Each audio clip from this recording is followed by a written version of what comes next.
بسم الله الرحمن الرحيم. يا أيها الذين آمنوا اركعوا واسجدوا واعبدوا ربكم وافعلوا الخير لعلكم تفلحون وجاهدوا في الله حق جهاده هو اجتباكم وما جعل عليكم في الدين من حرج.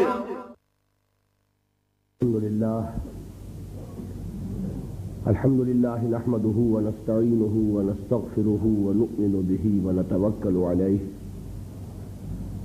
ونعوذ بالله من شرور أنفسنا ومن سيئات أعمالنا من يهده الله فلا مضل له ومن يضلله فلا هادي له ونشهد أن لا إله إلا الله وحده لا شريك له ونشهد أن سيدنا ومولانا محمدا عبده ورسوله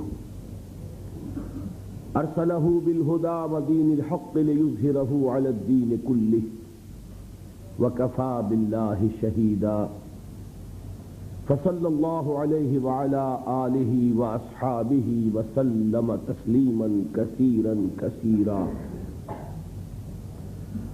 أما بعد فقد قال الله تبارك وتعالى في سورة الحجرات: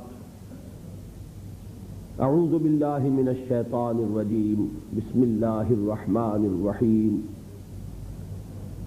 قالت الأعراب آمنا قل لم تؤمنوا ولكن قولوا أسلمنا ولما يدخل الإيمان في قلوبكم وَإِن تُطِيعُوا اللَّهَ وَرَسُولَهُ لَا يَلِتْكُم مِّنْ أَعْمَالِكُمْ شَيْئًا إِنَّ اللَّهَ غَفُورٌ رَّحِيمٌ. وقال تبارك وتعالى في آخر سورة الحج: يا أيها الذين آمنوا اركعوا واسجدوا واعبدوا ربكم وافعلوا الخير لعلكم تفلحون وجاهدوا في الله حق جهاده هو اجتباكم وما جعل عليكم في الدين من حرج ملة أبيكم إبراهيم هو سماكم المسلمين من قبل وفي هذا ليكون الرسول شهيدا عليكم وتكونوا شهداء على الناس فأقيموا الصلاة وآتوا الزكاة واعتصموا بالله هو مولاكم فنعم المولى ونعم النصير. وقال عز وجل في أول سورة المؤمنون: قد أفلح المؤمنون الذين هم في صلاتهم خاشعون والذين هم عن اللغو معرضون والذين هم للزكاة فاعلون والذين هم لفروجهم حافظون إلا على أزواجهم أو ما ملكت أيمانهم فإنهم غير ملومين فمن ابتغى وراء ذلك فأولئك هم العادون والذين هم لأماناتهم وعهدهم راعون والذين هم على صلواتهم يحافظون أولئك هم الوارثون الذين يرثون الفردوس هم فيها خالدون. صدق الله العظيم. رب اشرح لي صدري ويسر لي أمري واحلل عقدة من لساني يفقهوا قولي. اللهم ربنا نور قلوبنا بالإيمان واشرح صدورنا للإسلام. اللهم وفقنا لما تحب وترضى. اللهم وفقنا أن نجاهد في سبيلك بأموالنا وأنفسنا. اللهم ارزقنا شهادة في سبيلك آمین یا رب العالمین. محترم صدر مجلس، معزز حاضرین اور محترم خواتین،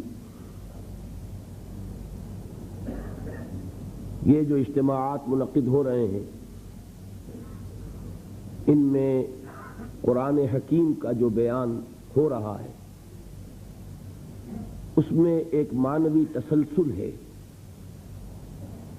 اس لیے پچھلے 3 دنوں میں جو باتیں سامنے آئی ہیں ان کے ساتھ اگر مضمون کا سرا آپ کے ذہن میں نہ جڑا تو وہ بات اپنا صحیح نتیجہ پیدا نہیں کر سکے گی. چند منٹ اس پر لگائیے. میں یہ سمجھتا ہوں کہ آپ میں سے اکثر حضرات پابندی کے ساتھ شرکت فرما رہے ہیں. ایسا بھی ہوگا کہ بعض حضرات پہلی دفعہ نہیں آ سکے، بقیہ 2 دنوں میں آئے ہیں. یہ بھی ہو سکتا ہے کوئی ایسے بھی ہوں جو آج پہلی مرتبہ آ رہے ہیں. ان کے لیے خاص طور پر ضروری ہے کہ وہ سمجھ لیں مختصر طور پر کہ یہاں سلسلہ کلام کیا ہے. پہلے دن کی گفتگو تمہیدی تھی، ابتدائی تھی. اس کا عنوان بھی ایک بہت عمومی عنوان تھا، عظمت قرآن. بہرحال اس کے ضمن میں جو بھی اللہ نے توفیق دی میں نے عرض کیا. دوسرے دن آپ کو یاد ہوگا کہ میں نے تعارف کرایا تھا. میں نے جو ایک تحریک قرآنی شروع کی اور جس میں کہ میں اپنی زندگی کے 20 برس کھپا چکا ہوں. اس کا آغاز سن 65 میں لاہور میں ہوا. یاد ہوگا کہ میں نے عرض کیا تھا کہ اس کے ضمن میں میں نے مطالعہ قرآن حکیم کے ایک منتخب نصاب کو ابتدائی ذریعہ بنایا ہے قرآن مجید سے لوگوں کو متعارف کرانے کے لیے. اگرچہ اصل قرآن وہ ہے مکمل قرآن، ترتیب بھی وہی ہے کہ جو مصحف کی ہے سورہ فاتحہ سے سورۃ الناس تک، لیکن اس پورے قرآن کو تسلسل کے ساتھ، غور اور فکر کے ساتھ پڑھنا، تدبر کے ساتھ پڑھنا جو ہمیں کرنا چاہیے، اس کے لیے ایک بڑی مضبوط قوت ارادی کی ضرورت ہے کہ پہلے ایک فیصلہ ہو چکا ہو، ایک ڈٹرمینیشن.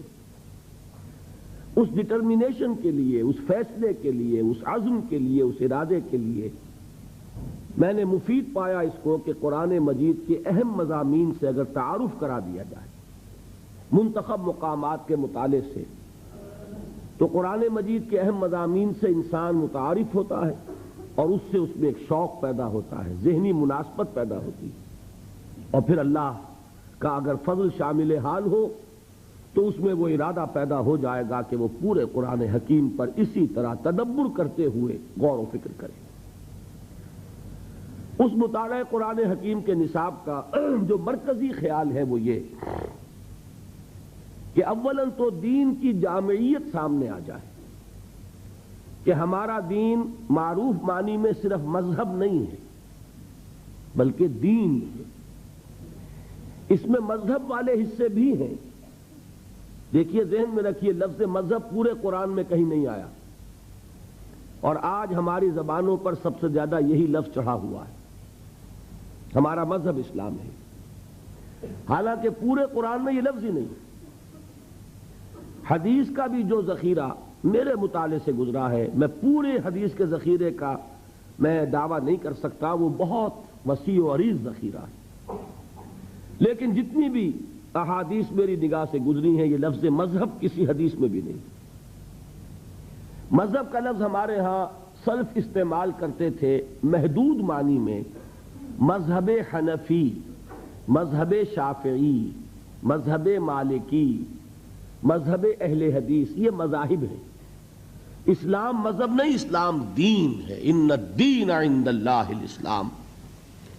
دین کہتے ہیں ایک مکمل نظام اطاعت کو، پوری زندگی پر حاوی، پوری زندگی پر مسلط، پوری انسانی زندگی کو اپنے حیطۂ اقتدار میں لینے والی چیز، جس کے لیے جدید اصطلاح کیا ہے؟ نظام.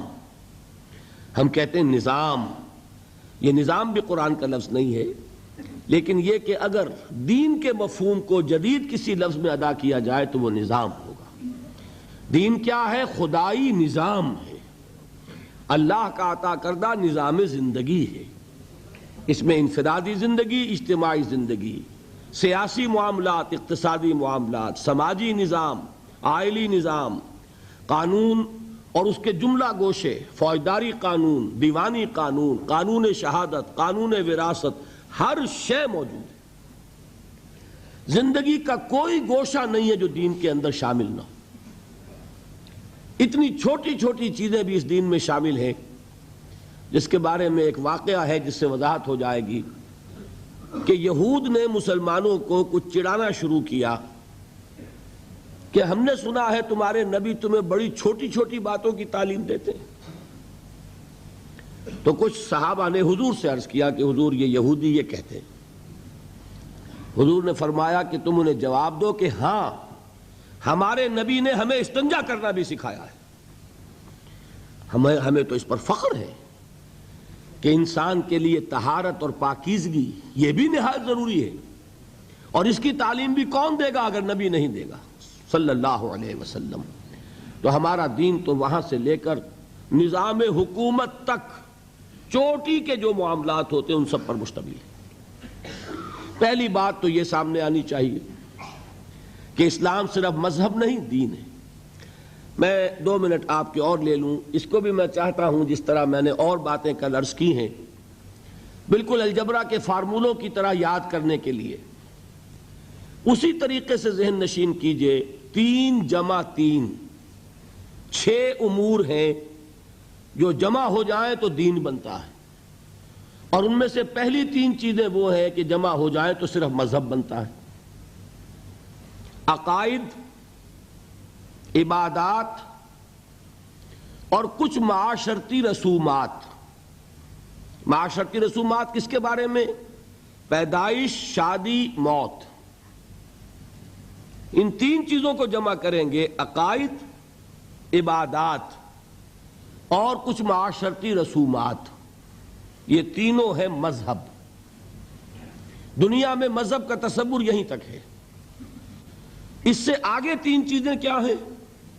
معاشرتی نظام، اقتصادی نظام، سیاسی نظام۔ ان کو جمع کریں گے تو یہ بنے گا اجتماعی نظام، اور ان 6 کو جمع کر لیں گے تو یہ بنے گا دین۔ یہ 6 چیزیں مل کر دین اسلام کی تکمیل ہوتی ہے۔ اس میں عقائد بھی ہیں، عبادات بھی ہیں، رسومات بھی ہیں، پیدائش کے ساتھ عقیقہ ہے، موت کے ساتھ تجہیز و تکفین ہے، نہلانا ہے، نماز جنازہ ہے، تدفین ہے، شادی بیاہ کے لیے نکاح ہے، ایجاب و قبول ہے۔ یہ تمام چیزیں بھی ہیں، لیکن ایک مکمل آئینی نظام، مکمل معاشی نظام، مکمل سماجی نظام، مکمل سیاسی نظام بھی ہے۔ تو 3 جمع 3 جمع کیجئے تو یہ در حقیقت دین بنتا ہے۔ پہلی تو اصل میں ضرورت اس بات کی ہے کہ اسے خوب اچھی طرح ذہن نشین کر لیا جائے۔ دوسری چیز کہ جو اس منتخب نصاب میں زیادہ پیش نظر ہے وہ یہ ہے کہ دینی فرائض کیا ہیں، دین ہم سے چاہتا کیا ہے، ادروع قرآن انسان کی نجات کے لوازم کیا ہیں، شرائط کیا ہیں۔ اس لیے کہ میں آج بھی اسی موضوع پر تفصیل سے گفتگو کر کے آیا ہوں دبئی میں، کہ دیکھیے انسان کا تصور فرائض اگر محدود ہو جائے تو اس کا عمل بھی محدود ہو جائے گا۔ سادہ سی مثال دیا کرتا ہوں کہ کسی شخص کو کہیں ملازم رکھا گیا، اسے گن کر 10 کام بتا دیے گئے، یہ 10 کام تمہیں روزانہ کرنے ہیں۔ اب کوئی ایسا حادثہ ہوا اسے 7 کام بھول گئے، صرف 3 یاد رہ گئے۔ مخلص آدمی ہے، محنتی آدمی ہے، لیکن بھول گیا، 7 کام یاد ہی نہیں، 3 یاد ہیں۔ تو اس کا سارا اخلاص، سارا خلوص، ساری محنت انہی 3 کاموں پہ نکلے گی۔ وہ 3 کام تو وہ کرے گا بڑی اخلاص سے، بڑی محنت سے، جان مار کر، لیکن 7 کام اس میں تو 0 ہوگا، اس لیے کہ وہ تو اس کے سامنے ہی نہیں۔ بتائیے وہ شخص ملازم رکھنے والے اپنے امپلائر کے نزدیک کامیاب ہوگا کہ ناکام؟ خلوص اس کا 100%، محنت اس کی 100%، لیکن ناکام۔ کیوں؟ اس لیے کہ اسے اپنے 7 فرائض تو یاد ہی نہیں رہے۔ اب آپ سوچئے خدا نہ خواستہ کہیں اگر ایسا ہو کہ ہمیں دین کے بہت سے فرائض یاد ہی نہ ہو، تو جو تھوڑے سے یاد ہیں ان میں اپنا زور لگا رہے ہیں، خلوص سے کر رہے ہیں، تو اللہ تعالیٰ کے ہاں اندیشہ ہے کہ نہیں کہ ناکام قرار پائیں۔ اس لیے بڑی ضرورت ہے کہ دین کے فرائض کیا ہیں، دین ہم سے چاہتا کیا ہے، اس کا تصور واضح ہونا چاہیے۔ اس کے لیے جو میں نے منتخب نصاب مرتب کیا، اس کی جو پہلی صورت ہے اس کا نقطہ آغاز ہے سورۃ العصر، لہذا دوسرے روز تقریر جو ہوئی میری وہ سورۃ العصر پر ہوئی، راہ نجات۔ اس میں بھی میں نے مجموعی طور پر بطریق تذکر جو اس سے مجموعی نتیجے نکلتے تھے ایک دن میں وہ بیان کیے۔ میں نے کیا باتیں عرض کی تھی؟ 4 × 4 8 باتیں۔ یہ سورت قرآن مجید کی اولین صورتوں میں سے ایک ہے، یہ سورت قرآن مجید کی مختصر ترین صورتوں میں سے ایک ہے، یہ قرآن مجید کی ادبیت اور فصاحت اور بلاغت میں خاص طور پر سہل ممتنع کی حیثیت سے بہت اونچے مقام پر ہے، اور ان 4 باتوں میں اہم ترین یہ کہ یہ قرآن مجید کی جامع ترین صورت ہے۔ اس لیے میں نے صحابہ کرام کا عمل بتایا کہ 2 صحابی جب آپس میں ان کی ملاقات ہوتی تھی ایک دوسرے سے جدا نہیں ہوتے تھے جب تک ایک دوسرے کو سورۃ العصر سنا نہ لیں، پھر ایک دوسرے کو سلام کرتے تھے، علیحدہ ہوتے تھے۔ کان الرجلان من اصحاب النبی صلی اللہ علیہ وسلم اذا التقیا لم يتفرقا حتى يقرأ احدهما على الاخر سورۃ العصر ثم يسلم احدهما على الاخر۔ میں نے آپ کو امام شافعی کے اقوال سنائے، لو تدبر الناس هذه السورۃ لوسعتهم، اگر لوگ صرف اس ایک سورت پر غور کریں، تدبر کریں تو یہ ان کے لیے کافی ہو جائے۔ لو لم ينزل من القرآن سواها لکفت الناس، اگر قرآن میں سے سوائے اس ایک سورت کے کچھ نازل نہ ہوتا تو یہ بھی لوگوں کے لیے کافی تھی، اتنی جامع سورت ہے۔ 4 باتیں اور کیا بتائیں کہ سورۃ العصر کو ایک جملے کی شکل میں اپنے ذہن پر لکھ لیجئے، اللہ تعالی ہمارے لوح ذہن پر بھی کندہ کر دے، لوح قلب کے اوپر بھی اسے نقش کر دے۔ والعصر ان الانسان لفی خسر الا الذین آمنوا وعملوا الصالحات وتواصوا بالحق وتواصوا بالصبر۔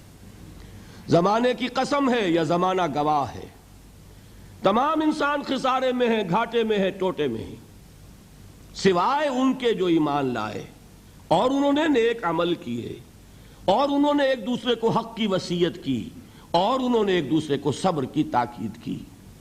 اس سے نتائج کیا نکالے؟ میں نے 4۔ اس صورت نے ہمارے سامنے کامیابی اور ناکامی کا ایک معیار رکھ دیا ہے۔ کامیابی دولت سے نہیں، کامیابی جائیداد سے نہیں، کامیابی شہرت سے نہیں، کامیابی قوت اور اقتدار سے نہیں، کامیابی ان 4 چیزوں سے نہیں، کامیابی ایمان سے ہے، عمل صالح سے ہے، تواصی بالحق سے ہے، تواصی بالصبر سے ہے۔ نمبر 1۔ نمبر 2، یہ کامیابی کے اونچے معیار کا ذکر نہیں ہے، ناکامی سے بچنے کی شرائط کا ذکر ہے، اس لیے کہ فرمایا گیا اگر یہ نہیں ہے تو پھر خسارہ ہے۔ میں نے ایچسن کالج کا حوالہ دیا تھا کہ وہاں بچوں کو ہائی اسکول کے میں نے سمجھانے کے لیے الفاظ کیا استعمال کیے، یہ فرسٹ ڈویژن کا ذکر نہیں ہے، یہ تو پاس مارکس کا ذکر ہے۔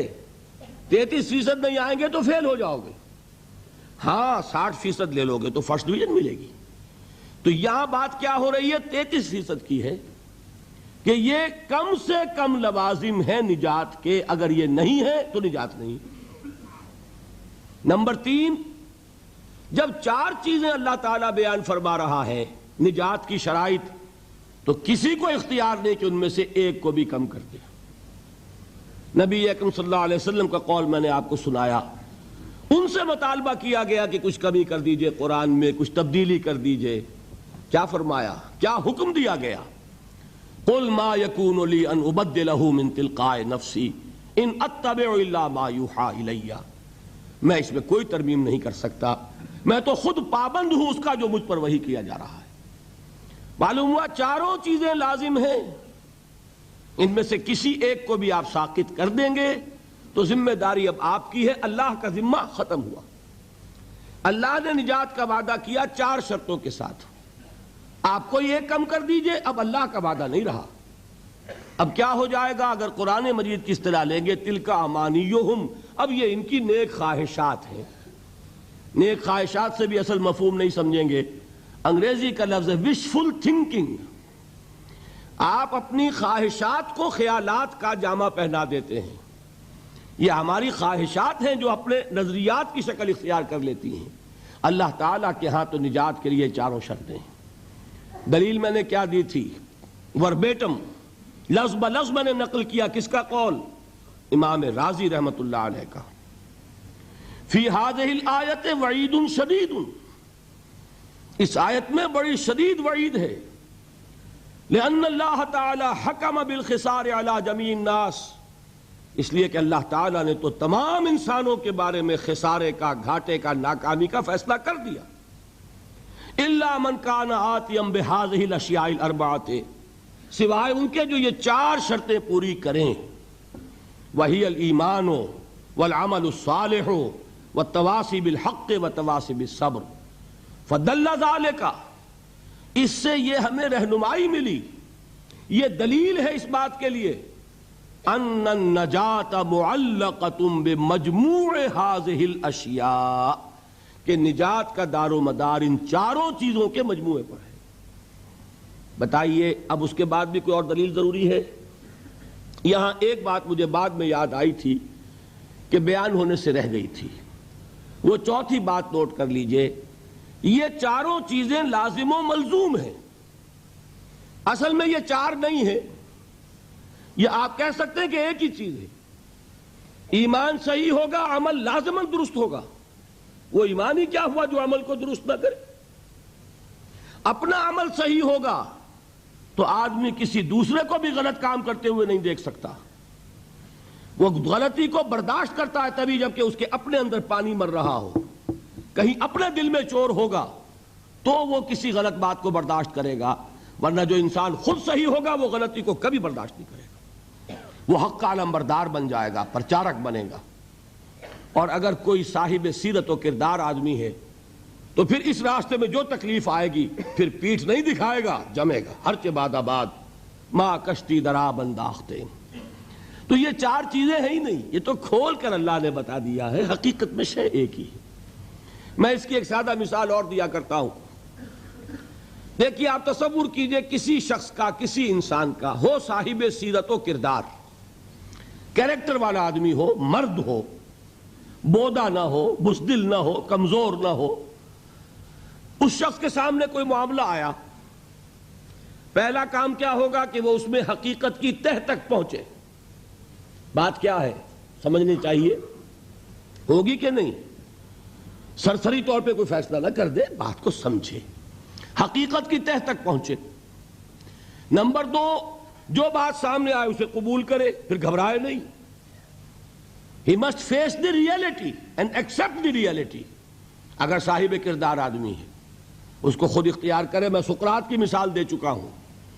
اس نے زہر کا پیالہ پسند کر لیا لیکن حق کو بیان کرنے سے رک جانا اس نے گوارا نہیں کیا. تیسری بات یہ ہوگی اس کا اعلان کرے ڈنکے کی چوٹ کے، یہ ہے حقیقت. ایک شے کو حق سمجھنا اور چھپا لینا یہ بزدلی ہے، یہ بوداپن ہے، یہ سیرت و کردار کی بات نہیں. اور آخری بات کیا ہوگی؟ حق تو آپ کو معلوم ہے کڑوا ہوتا ہے. کوئی ناراض ہوتا ہے تو ہوا کرے، کسی کی تیوری پر بل پڑتے ہیں تو پڑے، کسی کو ناگوار ہو تو ہو. آپ کو حق بات کہنی ہے اور جو تکلیف آئے جھیلنی ہے. اگر انسان صاحب کردار ہے، صاحب سیرت ہے، کیریکٹر والا انسان ہے، مرد ہے وہ واقعتاً، تو یہ 4 چیزیں لازم ہیں. پہلے حق کو معلوم کرنا، وہ کیا ہے؟ ایمان. اس پوری کائنات کا حق کیا ہے؟ ایمان. اس کو قبول کرنا، اس کے مطابق اپنے عمل کو اختیار کرنا. نمبر 2، اس کا پرچار کرنا، اس کا اعلان کرنا. نمبر 3، اور اس میں جو تکلیف آئے اس کو جھیلنا. 4 چیزیں لازم و ملزوم ہیں. کسی ایک جگہ پر بھی اگر فل سٹاپ لگ گیا تو نتیجہ یہ نکلے گا کہ آدمی بودا تھا، کچا تھا، جواں مرد نہ تھا، جواں ہمت نہ تھا، صاحب سیرت نہ تھا، صاحب کردار نہ تھا. بودا انسان. یہ ہے سورۃ العصر. اس کے بعد اب ہم نے شروع کیا ہے ان چاروں میں سے ایک ایک کو لے کر اس پر گفتگو. کل ایمان پر بحث ہوئی. میں نے 9 ابواب گنوائے تھے کتاب الایمان کے، جس میں سے 7 ہم پڑھ چکے. کیا؟ ایمان کے لفظی معنی ذہن میں تازہ کر لیجئے، میں نہیں بیان کروں گا اب. ایمان کا اصطلاحی مفہوم ذہن میں تازہ کیجئے. ایمان کا موضوع، ایمانیات کی تفصیل، ایمانیات ثلاثہ کی باہمی نسبت، پھر ایمان اور عمل، ایمان اور جہاد، اور ایمان اور امن. یہ 9 تھے جن میں سے کہ 7 بیان ہو چکے، 2 رہ گئے. آج اب میں لے رہا ہوں ایمان اور عمل صالح. اسی میں بات آ جائے گی کہ عمل صالح سے مراد کیا ہے، اور اسی میں چونکہ کل ہماری گفتگو چل رہی تھی ایمان کے حوالے سے، تو ایمان اور عمل صالح کا ربط و تعلق کیا ہے. دیکھیے آج کی گفتگو کو اب ہم شروع کریں گے. وہ جو 2 درجے معین کیے تھے ایمان کے، کہ ایک ہے قانونی ایمان، ایک ہے حقیقی ایمان.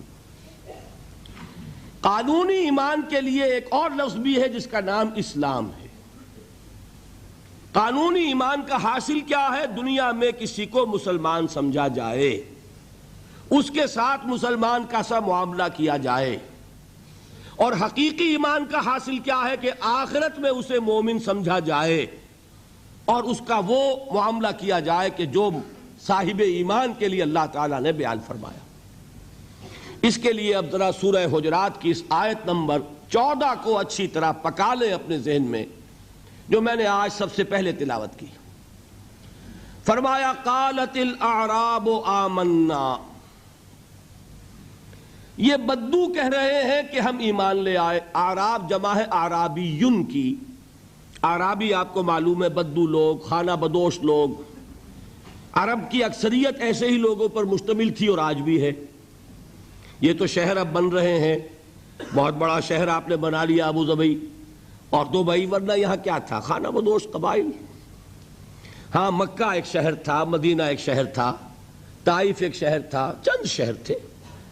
باقی اکثر یہاں کون تھے؟ بدو لوگ. ان بدوؤں میں سے کچھ لوگوں کی ایک بات بیان ہو رہی ہے کہ یہ دعویٰ کر رہے ہیں کہ ہم ایمان لے آئے. کوئی لفظ مشکل نہیں ہے. قالت الاعراب آمنا، یہ سب بدوؤں کی بات نہیں ہے. یہاں الف لام جو آیا یہ لام حصر نہیں ہے، بلکہ یہ خاص لوگوں کو بیان کر رہا ہے. حضور سے فرمایا گیا قل، اے نبی ان سے کہہ دیجئے، لم تؤمنوا، تم ہرگز ایمان نہیں لائے ہو. ذرا غور کر لیجئے گا. اتنا تو میں سمجھتا ہوں کہ شد بد کا معاملہ آپ کا یہاں ہوگا عربی کا، کہ عربی میں کہنا ہو کہ تم ایمان نہیں لائے تو اس کا عام اسلوب کیا ہوگا؟ ما آمنتم، فعل ماضی پر ما لگے گا. لیکن جب اس میں زور دینا ہو ہرگز ایمان نہیں لائے تو کہا جائے گا فعل مضارع پر لم داخل کر کے ادھر سے نون گرے گا، مضارع ہو جائے گا خفیف. لم تؤمنوا، تم ہرگز ایمان نہیں لائے ہو. اچھا ایمان نہیں لائے تو کیا کافر ہو؟ نہیں، یہ بھی نہیں. ولیکن قولوا اسلمنا، بلکہ یوں کہو، لیکن وہی ہے جو ہم لیکن کہتے، لیکن وہیں سے آیا ہے. عربی میں لیکن ہے. لیکن قولوا، کہو، اسلمنا، ہم اسلام لے آئے. بتائیے بات واضح ہو گئی. اسلام اور ہے، ایمان اور ہے. ایک گروہ ہے جس کے ایمان کی نفی کلی، ہرگز ایمان نہیں لائے، لیکن ان کا اسلام تسلیم ہے، قبول ہے. تم یہ کہہ سکتے ہو کہ ہم اسلام لے آئے، ہم نے اطاعت قبول کر لی. لیکن ہو سکتا ہے، اللہ تعالیٰ کا علم کامل ہے نا، وہ جانتا ہے بڑے بڑے منطقی اور بڑے بڑے ذہین لوگ ہیں، کوئی نہ کوئی راستہ نکال لیں گے. مزید راستہ بند کرنے کے لیے فرمایا وَلَمَّا يَدْخُلِ الْإِيمَانُ فِي قُلُوبِكُمْ، ابھی تک ایمان تمہارے دلوں میں داخل نہیں ہوا. اب بات واضح ہو گئی، کوئی اب امکان نہیں رہا. بات واضح ہو گئی کہ ایمان تمہاری زبان پر تو آ گیا ہے، اقرار باللسان تو ہو گیا، at the tip of your tongues تم نے کہہ دیا نشہد ان لا الہ الا اللہ ونشہد ان محمد رسول اللہ، زبان سے تم نے کہہ دیا آمنت باللہ وملائکتہ وکتبہ ورسلہ والیوم الآخر والقدر خیرہ وشرہ من اللہ تعالی والبعث بعد الموت، زبان سے تم نے کہہ دیا آمنت باللہ کما ہوا باسمائہ وصفاتہ وقبلت جمیع احکامہ، اقرار باللسان وتصدیق بالقلب، لیکن یہ سب کچھ زبان سے ہی کہا ہے نا، ابھی دلوں میں یہ بات داخل نہیں ہوئی۔ بات سمجھ میں آئی؟ معلوم ہوا کہ جب تک دل میں داخل نہ ہو مومن نہیں کہہ سکتے۔ ہاں مسلم کا تمہیں تسلیم کر لیا جائے گا، مسلمان مان لیا جائے گا، تم اسلام کا دعویٰ کر سکتے ہو، ایمان کا دعویٰ نہیں کر سکتے۔ ایمان کا دعویٰ حقیقتاً اس وقت ہوگا جبکہ وہ ایمان تمہارے دلوں میں داخل ہو جائے، جاگزیں ہو جائے، راسخ ہو جائے۔ اب دیکھیے کسی بھی چیز کو بیان کرنے کا ایک مثبت اسلوب ہوتا ہے، ایک منفی۔ یہ منفی اسلوب ہے، ایمان تمہارے دلوں میں داخل نہیں ہوا۔ مثبت اسلوب کیا ہے؟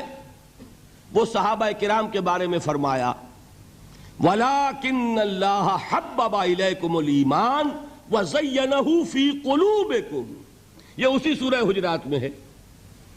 اے محمد کے ساتھیو، اے محمد کے صحابہ رضی اللہ تعالی عنہم اجمعین وصلی اللہ علیہ وسلم، اللہ نے تو تمہارے نزدیک ایمان کو نہایت محبوب بنا دیا ہے اور اسے تمہارے دلوں میں کھبا دیا ہے۔ تو صحابہ کا ایمان کیا تھا؟ وہ ایمان صرف زبانی اقرار نہیں تھا بلکہ دلوں میں کھب گیا تھا۔ اور کچھ لوگ ایسے تھے جن کے بارے میں یہاں گفتگو ہو رہی ہے کہ ان کی زبانوں پر تو تھا، دلوں میں ابھی داخل نہیں ہوا تھا۔ ان سے کہا گیا اپنے آپ کو مسلمان کہہ سکتے ہو، مومن نہیں۔ اب یہاں سے بات سمجھ لیجئے، یہ میں نے کل آپ کو بتا دیا تھا ایمان کے 2 درجے، اس آیت کے حوالے سے اب اس کو اچھی طرح ذہن نشین آپ نے کر لیا۔ اب آئیے بحث عمل کی، اور میں یہاں آپ کے سامنے ایک بات رکھنا چاہتا ہوں، شاید آپ چونکیں بھی، پریشان بھی ہو جائیں، لیکن انشاءاللہ وہ پریشانی جلدی رفع بھی ہو جائے گی۔ دیکھیے ہمارے جو اسلاف ہیں، صحابہ کرام کے بعد ائمہ، یہ ہمارے اسلاف میں چوٹی میں ہیں۔ ان اسلاف میں، ان ائمہ میں 2 بنیادی قسمیں ہیں، ایک محدثین اور ایک فقہاء۔ محدثین ان کا کام کیا تھا؟ قرآن تو اللہ نے خود جمع کر دیا تھا، میں پہلے دن بیان کر چکا ہوں حضور کے سیرہ مبارک میں۔ حضور نے صحابہ کو اسی ترتیب سے قرآن پڑھا دیا اور سینکڑوں صحابہ نے یاد کر لیا۔ پھر جو کمی اگر رہ گئی تھی کتابی شکل میں حضرت ابو بکر لے آئے، پھر اگر اس میں کوئی فرق پڑ رہا تھا پڑھنے کے انداز میں تو ایک کتابت کے اوپر جمع کر دیا حضرت عثمان نے۔ بات ختم ہو گئی۔ خلافت راشدہ میں قرآن کا معاملہ تو محفوظیت کی آخری درجے کو پہنچ گیا۔ اب اصل مرحلہ کیا تھا؟ حضور کے اقوال مبارک کو جمع کرنا، ان کو بھی تو سمیٹنا ہے نا۔ صحابہ ہیں، منتشر ہو گئے ہیں، کوئی صحابی کوفے چلے گئے، کوئی صحابی دمشق چلے گئے، کوئی کہیں چلے گئے، کوئی کہیں چلے گئے۔ میزبان رسول جو ہے وہ دفن ہے قسطنطنیہ کی فصیل کے باہر، حضرت ابو ایوب انصاری رضی اللہ تعالی عنہ۔ اب ان سب کے پاس، کسی کے پاس اتنی احادیث، کسی کے پاس اتنی احادیث، ان کو جمع کرنے کا کام، پھر چھان پھٹک کرنے کا کام، پھر مرتب کرنے کا کام یہ کس نے کیا؟ محدثین کرام نے۔ بہت بڑے محسن ہیں اس امت کے محدثین کرام، پوری زندگیاں کھپائیں۔ ایسا بھی ہوا ہے ایک صحابی مدینے سے چلتے ہیں، ایک محدث مدینے سے چلتے ہیں، انہیں معلوم ہوتا ہے کہ ایک صحابی دمشق میں ہے، ایک حدیث وہ بیان کرتے ہیں، ذرا باریک بات ہے سمجھ لیجئے گا۔ ان کو وہ حدیث معلوم تھی، لیکن وہ حدیث 3 راویوں کے راستے سے آ رہی تھی. ان کے پاس جو حدیث تھی وہ 2 راویوں کے حوالے سے تھی. اب وہ جاتے ہیں اور وہ بیت المقدس کا اور وہ دمشق کا سفر کرتے ہیں صرف اس حدیث کو سننے کے لیے. سواری سے اترتے بھی نہیں. میں نے سنا ہے آپ حضور کی یہ حدیث بیان کرتے ہیں. جی ہاں، ذرا مجھے سنا دیجئے. سنا دیا. ویسے ہی اپنے اونٹ کی جو ہے گردن موڑ لی کہ واپس. بھائی اترو، ٹھہرو، قیام کرو. نہیں، میں صرف ایک حدیث رسول تم سے سننے کے لیے آیا تھا. میں اپنے اس سفر میں کوئی اور مقصد جمع نہیں کرنا چاہتا. یہ کام کیا محدثین نے.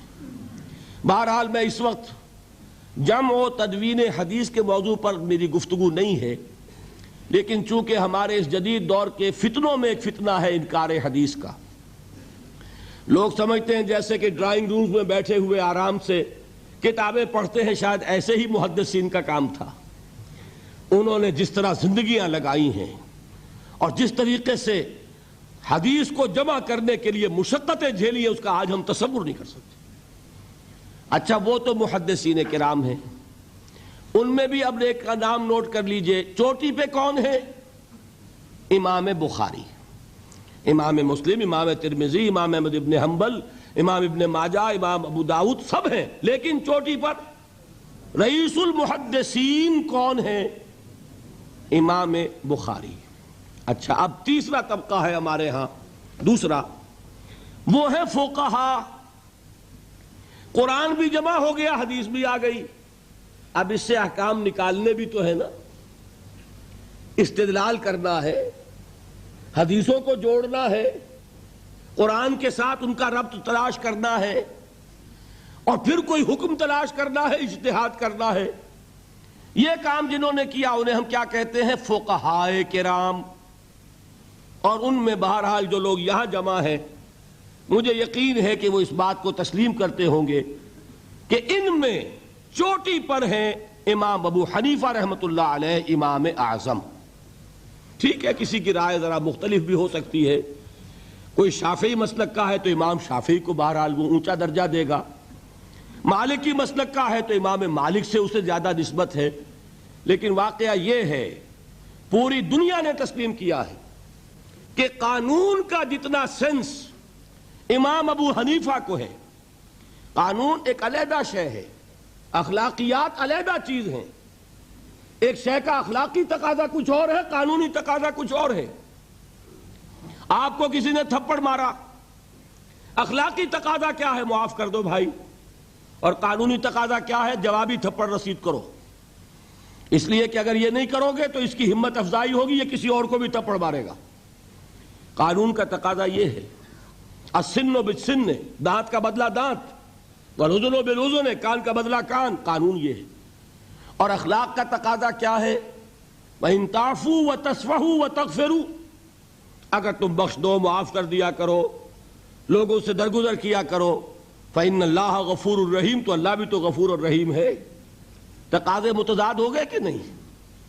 کسی معاملے کے اخلاقی پہلو پر نظر رکھنا یہ اور مزاج ہوگا، اور کسی معاملے کے قانونی پہلو کی گہرائی میں اترنا یہ اور مزاج ہے. میں اپنا احساس عرض کر رہا ہوں، اور دنیا میں جو بات مانی گئی ہے کہ جس کا نام لیگل سینس ہے، قانون کا ایک فہم، اس میں دنیا کا کوئی شخص مقابلہ نہیں کر سکتا امام ابو حنیفہ کا.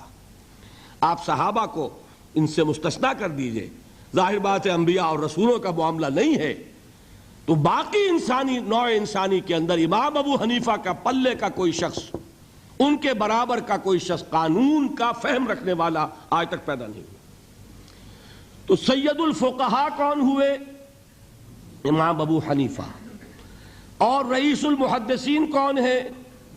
امام بخاری. یہ ساری جو میں نے اس وقت آپ کو تمہید بیان کی، وہ اس مسئلے کے لیے پریشان کن مسئلہ یہ ہے کہ امام ابو حنیفہ کی طرف یہ بات منسوب ہے کہ وہ یہ فرماتے ہیں الایمان قول،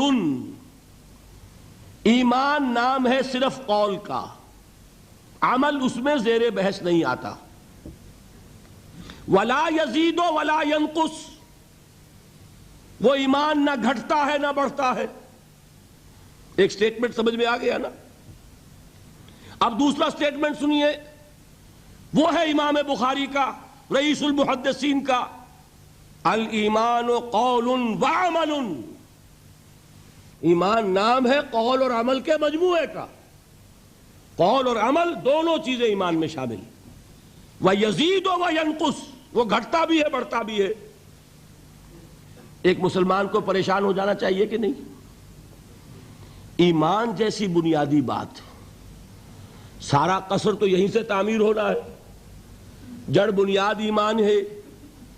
ایمان کے بارے میں کوئی 14ویں صدی کے 15ویں صدی ہجری کے کوئی علماء ہوں، بڑے سے بڑے ہوں، ان کا اختلاف ہو جائے تو تشویش نہیں ہوگی۔ یہ کن کے درمیان اختلاف ہو رہا ہے؟ رئیس المحدثین امام بخاری اور سید الفقہاء امام ابو حنیفہ۔ اور کتنا بنیادی اختلاف، بظاہر متضاد باتیں، بظاہر کہہ رہا ہوں میں نے کہا تھا مجھے پہلے آپ کو پریشان کرنا ہے، پھر تاکہ آپ کی سمجھ میں بات آئے یہ پریشانی رفع کیسے ہوتی ہے، اسی سے علم میں اضافہ ہوتا ہے۔ بات جو ہے وہ گہرائی کے ساتھ سمجھ میں آتی ہے کہ مسئلہ پہلے سامنے ہو۔ مسئلے کی اہمیت سامنے نہیں ہوگی تو آپ توجہ اتنی نہیں کریں گے۔ تو دیکھیے تضاد کتنا ہے، بعد المشرقین جسے کہتے ہیں ہم اپنے محاورے میں، کہ ایک مشرق کی بات ہے تو دوسری مغرب کی ہے۔ الایمان قول، نہیں، الایمان قول وعمل، تضاد ہے نا۔ لا یزید ولا ینقص، نہیں، یزید وینقص۔ تو یہ تو معلوم ہوتا ہے کہ بہت زبردست اختلاف ہے جو حل نہیں ہو سکے گا۔ اللہ تعالیٰ کا شکر ادا کرتا ہوں، اس نے اس کا حل سمجھایا۔ اور کیسا سمجھایا؟ میں پورے انشراح صدر کے ساتھ کہہ رہا ہوں، اس میں کوئی تصنع نہیں، کوئی تکلف نہیں۔ میرے نزدیک دونوں باتیں 100% درست ہیں۔ یہ نہیں کہ 50% یہ درست 50% وہ درست، نہیں، یہ بھی 100% درست، یہ بھی 100% درست۔ فرق کیا ہے؟ محل مختلف ہے۔ امام ابو حنیفہ قانونی ایمان کی بات کر رہے ہیں اور امام بخاری حقیقی ایمان کی بات کر رہے ہیں۔ قانونی ایمان کے اعتبار سے 100% درست ہے یہ بات کہ وہ صرف قول ہے، عمل نہیں، زیر بحث آئے گا۔ ایک شخص نماز نہیں پڑھتا کافر نہیں ہے، نماز کا منکر ہو جائے کافر۔ زکوٰۃ نہیں دیتا فاسق ہے، فاجر ہے، کافر نہیں ہے۔ زکوٰۃ کہہ دے کہ ہے ہی نہیں دین میں، کافر۔ فرشتہ کس نے دیکھا کیا پتا کیسا ہوتا ہے؟ حضور نے بھی اصل فرشتہ اپنی اصل ملکی شکل میں صرف 2 دفعہ دیکھا ہے، ورنہ تو انسانی شکل میں آتا تھا یا نظر ہی نہیں آتا تھا۔ 2 باتیں تھیں، وہی ہو جاتی تھی، نظر کوئی نہیں آتا تھا، یا انسانی شکل میں نظر آیا۔ اصل ملکی شکل میں حضرت جبرائیل کو 2 مرتبہ دیکھا۔ وَلَقَدْ رَآهُ بِالْأُفُقِ الْمُبِينِ وَلَقَدْ رَآهُ نَزْلَةً أُخْرَى عِنْدَ سِدْرَةِ الْمُنْتَهَى، ایک مرتبہ افق مبین پر دیکھا، ایک مرتبہ سدرۃ المنتہا کے پاس جبرائیل اپنی اصل شکل میں ظاہر ہوئے۔ اب ظاہر بات ہے ہم نے تو نہیں دیکھا نا، لیکن ہم مانتے ہیں جبرائیل کو، مانتے ہیں فرشتوں کو، نہیں مانیں گے کافر ہو جائیں گے۔ تو معلوم ہوا کہ قانونی ایمان جس پر دار و مدار ہے کفر اور اسلام کا، اس کا کل دار و مدار صرف قول پر ہے، ماننے پر ہے، اقرار باللسان پر ہے۔ یہ بات آپ نے سنی ہوگی، امام ابو حنیفہ کا قول ہے 100% درست کہ گناہ کبیرہ سے بھی انسان کافر نہیں ہوتا۔ کبیرہ گناہ ہے، شراب پی ہے، کافر نہیں ہے، حد لگا دو۔ حضرت عمر نے اپنے بیٹے پر حد جاری کی، ایک مرتبہ مصر میں حد جاری ہو چکی تھی، لیکن حضرت عمر کو احساس ہوا کہ وہاں شاید رعایت کی گئی ہوگی خلیفہ کے بیٹے پر حد جاری کرنے میں، لہذا پھر بلایا اپنے پاس اور دوبارہ حد جاری کی۔ حد جاری کرو لیکن کافر نہیں ہوگا۔ اگر کسی سے زنا ہو گیا ہے، میں آپ کو واقعہ سنا چکا، غامدی خاتون، حد جاری ہو جائے گی لیکن یہ کہ اس کو کافر نہیں کہہ سکتے. کافر کیا کہیں گے؟ میں تو سنا چکا آپ کو کہ ذرا کسی نے کہہ دیا بے حیا عورت تھی تو حضور نے کیسی ڈانٹ پلائی ہے، کتنا اس کا رتبہ بیان کیا ہے. اس نے تو وہ توبہ کی ہے کہ مگر مدینے کی پوری آبادی پر اس کو تقسیم کر دیا جائے تو سب کی نجات کے لیے کافی ہو جائے. معلوم ہوا تکفیر اور ہے اور کسی کا فاسق و فاجر ہونا اور ہے. اس میں حد فاصل انسان کا اقرار ہے. البتہ حقیقی ایمان، اب یہاں زمین و آسمان کا فرق آ جائے گا. ایمان دل میں اتر جائے تو کون نہیں جانتا کہ دل میں جو بات اتر جائے وہ عمل پر ضرور اثر انداز ہوتی ہے. یہ بات سیدھی سی ہے. دل میں یقین ہو عمل اس کے مطابق ہوگا. 2 اور 2 4 کی طرح مثالیں دے دوں آپ کو. آپ کو یقین ہے آگ جلاتی ہے، آپ ہاتھ ڈالتے ہیں اس میں؟ کیوں؟ یقین ہے کہ جلاتی ہے، لہذا کوئی شخص ہاتھ نہیں ڈالے گا. غلطی سے پڑ جائے تو پڑ جائے، جان بوجھ کے کون ڈالے گا؟ اچھا میں بلکہ یہاں تک کہا کرتا ہوں کہ یقین تو بڑی دور کی شے ہے. گمان بھی ہو، گمان، اس کا نتیجہ بھی عمل میں نکل آتا ہے. کون شخص نہیں جانتا کہ سارے سانپ زہریلے نہیں ہوتے؟ معلوم ہے نا. لیکن جو سانپ ہے پتہ نہیں کم بخت یہ زہریلا ہو، ہے کہ نہیں؟ یقین نہیں ہے کہ یہ زہریلا ہے. ہو سکتا ہے کہ زہریلا ہو، صرف زن ہے نا، آپ قریب پھٹکتے ہیں اس کے. معلوم ہوا کہ یقین تو بڑی شے ہے. وہ تو میں نے اقبال کے آپ کو شعر سنایا بارہا، یقین پیدا کرے ناداں یقین سے ہاتھ آتی ہے، وہ درویشی کے جس کے سامنے جھکتی ہے فغفوری. یہ اولیاء اللہ کون تھے؟ صاحب یقین ہی تو تھے، اور کون تھے؟ جن کے سامنے بادشاہ جھکتے تھے. شیخ عبد القدوس گنگوہی رحمت اللہ علیہ کس زمانے میں تھے؟ یہ ابراہیم لودھی اور اکبر کا زمانہ، بابر کا زمانہ، جب جنگ ہوئی ان کے مابین. ابراہیم لودھی چل کر آیا ہے کہ بابر آ گیا ہے، میں جا رہا ہوں مقابلے کے لیے، پانی پت کی پہلی جنگ ہونے والی ہے، میرے لیے دعا کر دیجئے. فرماتے ہیں ذرا ہٹ جاؤ، ہماری دھوپ چھوڑ دو. دعا نہیں کی اور وہ شکست اس نے کھائی، مارا گیا. ان سے بھی پہلے کی بات ہے، نظام الدین اولیاء رحمت اللہ علیہ 7 بادشاہوں کا زمانہ دیکھا ہے. کسی بادشاہ سے ملنے کا تو خیر سوال ہی نہیں، اس کے پاس جانے کا سوال نہیں، کسی کو اجازت نہیں دی حاضر ہونے کی. ایک بادشاہ نے کہا کہ آپ کیسے روک سکتے ہیں، میں آ جاؤں گا. تو جواب یہ لکھوایا ہے کہ درویش نے اپنے گھر کے 2 دروازے رکھے ہوئے ہیں، بادشاہ ایک دروازے سے داخل ہوگا، درویش دوسرے سے نکل جائے گا. بادشاہ چاہتا ہے اذن باریابی. اور سلطان الہند پھر کون ہوا؟ سلطان الہند تو پھر نظام الدین اولیاء ہوئے، جس کی قدم بوسی کے لیے بادشاہ آنا چاہتا ہے اور وہ اجازت نہیں دے رہے. اس لیے ان کا نام ہے سلطان الہند، حضرت نظام الدین اولیاء رحمت اللہ علیہ. تو یہ جان لیجئے. ایک اور کا واقعہ ابو علی قلندر کا. نواب ٹونک نے جاگیر کے لیے ایک وثیقہ بھیج دیا، ہم نے آپ کی خانقاہ کے لیے اتنے گاؤں کی جاگیر لکھ دی. اسی کاغذ کے پشت پر ایک شعر لکھا، ماں آبروئے فقر و قناعت نہ باختیم، با میر خان بگوئے کہ روزی مقدر است. جاؤ میر خان سے کہہ دو، نواب ٹونک سے، ہماری روزی اللہ کے ہاں مقدر ہے، لکھی ہوئی ہے. ہم تمہارے ہاتھ اپنے فقر اور درویشی کی عزت بیچنا نہیں چاہتے، لے جاؤ اپنا وثیقہ. کون تھے یہ؟ صاحب یقین. یقین پیدا کرے ناداں یقین سے ہاتھ آتی ہے، وہ درویشی کہ جس کے سامنے جھکتی ہے فغفوری. شہنشاہ ہند اذن باریابی چاہے اجازت نہ ملے، وہ یقین کی بات ہے. آپ سوچئے یقین پیدا ہو جائے تو کیا ہوگا. اس کی ایک شکل تو میں کل آپ کو دکھا چکا. توکل ہوگا، راضی برضا ہوں گے، خوف نہیں ہوگا، حزن نہیں ہوگا، ڈر کاہے کا؟ میرا محافظ میرا رب۔ اچھا اس نے ہی کوئی چیز میرے لیے لکھ دی ہے تو کون محافظ ہو سکتا ہے؟ اور اللہ سے بچانے والا کوئی ہے؟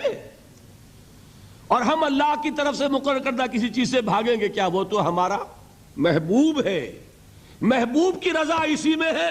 حاضر ہیں ہم، نہ شبد نصیب دشمن کے شبد ہلاک تیغت، سری دوستا سلامت کے تو خنجر آزمائی۔ بتائیے کوئی خوف ہوگا، کوئی حزن ہوگا؟ الا ان اولیاء اللہ لا خوف علیہم ولا هم یحزنون۔ یہ ہے معاملہ ایک۔ دوسرا معاملہ یہ، کیا دل میں یہ یقین ہو کہ اللہ ہے اور مجھے دیکھ رہا ہے اور مجھے اس کے حضور میں حاضر ہونا ہے؟ پھر بھی آپ شراب پی سکیں گے؟ بتائیے، دل میں یقین ہو کہ اللہ مجھے دیکھ رہا ہے، آپ زنا کر سکیں گے؟ چوری کر سکیں گے؟ یہ یقین زائل ہوگا کسی وجہ سے۔ اس یقین پر غفلت کے کوئی پردے پڑ جائیں گے تو گناہ ہو سکتا ہے۔ یقین موجود ہو تو گناہ نہیں ہو سکتا۔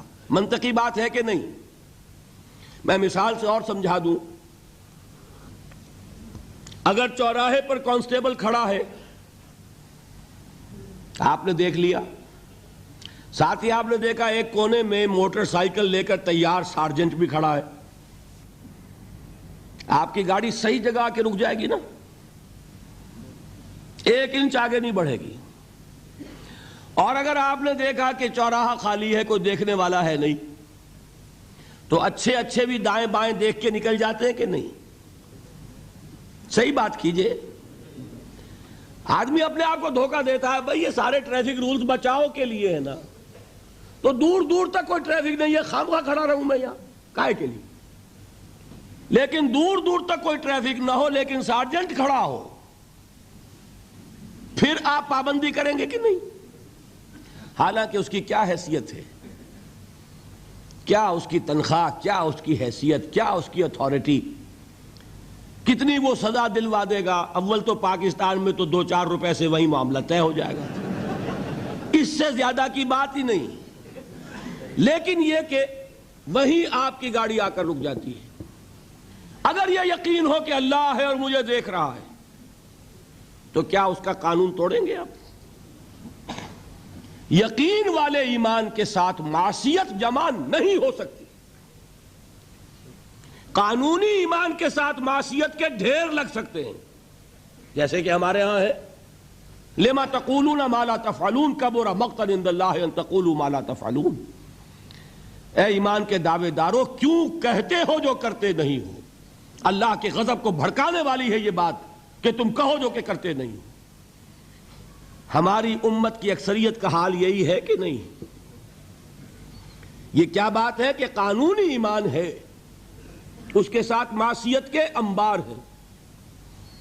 حقیقی ایمان ہو تو معصیت کا وجود ہو نہیں سکتا۔ اب اس پر حدیثیں سن لیجئے۔ نبی اکرم صلی اللہ علیہ وسلم نے ایک مرتبہ 3 دفعہ قسم کھائی، واللہ لا یؤمنو، واللہ لا یؤمنو، واللہ لا یؤمنو۔ خدا کی قسم وہ شخص مومن نہیں، خدا کی قسم وہ شخص مومن نہیں، خدا کی قسم وہ شخص مومن نہیں۔ واقعہ یہ ہے کہ ہم تصور نہیں کر سکتے کہ صحابہ کیسے لرز گئے ہوں گے، کانپ اٹھے ہوں گے۔ کون وہ بدبخت ہے، کون وہ شقی ہے جس کے بارے میں اللہ کے رسول 3 دفعہ قسم کھا کر فرما رہے ہیں کہ وہ صاحب ایمان نہیں۔ قیل من یا رسول اللہ، کسی نے ڈرتے ڈرتے پوچھا ہوگا اے اللہ کے رسول کس کے بارے میں ارشاد فرما رہے ہیں؟ اب جواب سنیے، الذی لا یامن جارہ بوائقہ، وہ شخص کے جس کی ایذا رسانی کی وجہ سے، جس کی بدخلقی کی وجہ سے اس کا پڑوسی امن میں نہیں ہے۔ یہ کوئی گناہ کبیرہ ہے؟ آپ کی فہرست میں تو گناہ ہی نہیں، کبیرہ کیا سوال، صغیرہ بھی نہیں۔ زیادہ زیادہ آپ یہ کہیں گے کہ ذرا بد اخلاقی ہے، کج خلقی ہے، بس اچھا کردار کا معاملہ نہیں ہے، یہ کہیں گے، گناہ کی فہرست میں نہیں آئے گی بات، کبیرہ بہت بڑی شے ہے، لیکن اس پر اللہ کے رسول نے 3 دفعہ قسم کھائی، ایمان نہیں ہے، ہرگز نہیں ہے، خدا کی قسم نہیں۔ اب بتائیے ایمان اور عمل علیحدہ ہو جائیں گے کیا؟ یہ ہے مسئلہ جو امام بخاری کے سر پہ ہے۔ اور سنیے، فرمایا حضرت انس ابن مالک نے، یہ روایت جو میں نے آپ کو ابھی سنائی ہے یہ کوئی ایسی ویسی روایت نہیں ہے، متفق علیہ ہے، بخاری اور مسلم دونوں میں موجود، اس سے اونچا درجہ روایت کا ہے ہی نہیں۔ راوی کون؟ ابو ہریرہ رضی اللہ تعالی، ان کی والدہ لے کر حاضر ہو گئیں، یہ بچہ حضور آپ کی خدمت میں رہے گا، آپ کی خدمت کرے گا، آپ کے پاس رہے گا، ٹھیک ہے۔ وہ حضور کے خادم خاص ہیں، جیسے ذاتی کوئی ہوتا ہے معاملات میں مدد کرنے والا، خدمت کرنے والا، وہ ہیں انس ابن مالک۔ چونکہ ان کا تعارف ہو گیا ہے رضی اللہ تعالیٰ عنہ، تو ایک بات پہلے اور سنا دوں،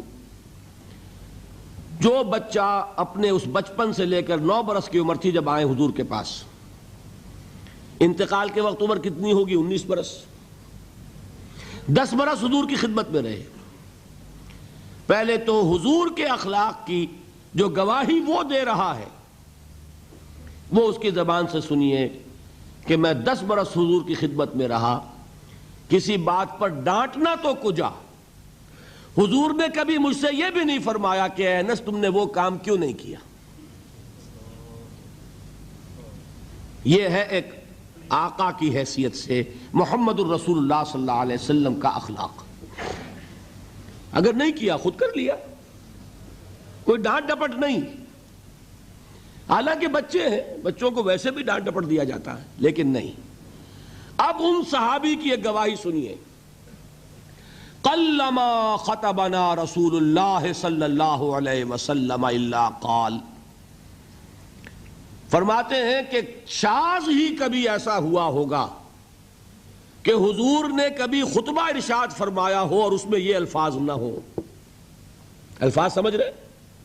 جب بھی خطبہ دیتے تھے آپ یہ الفاظ ضرور فرماتے تھے، شاذ کبھی رہ جائے تو رہ جائے، قلما خطبنا رسول اللہ صلی اللہ علیہ وسلم الا قال، کیا فرمایا؟ لا ایمان لمن لا امانت لہ ولا دین لمن لا عہد لہ، جس شخص میں امانت داری نہیں اس کا کوئی ایمان نہیں، جس میں ایفائے عہد نہیں اس کا کوئی دین نہیں۔ بنا پھرتا ہو وہ دیندار، بنا پھرتا ہو وہ صاحب ایمان اور امتی حضور کا، امانت داری نہیں تو ایمان نہیں، ایفائے عہد نہیں تو دین نہیں۔ کس کا فرمان ہے؟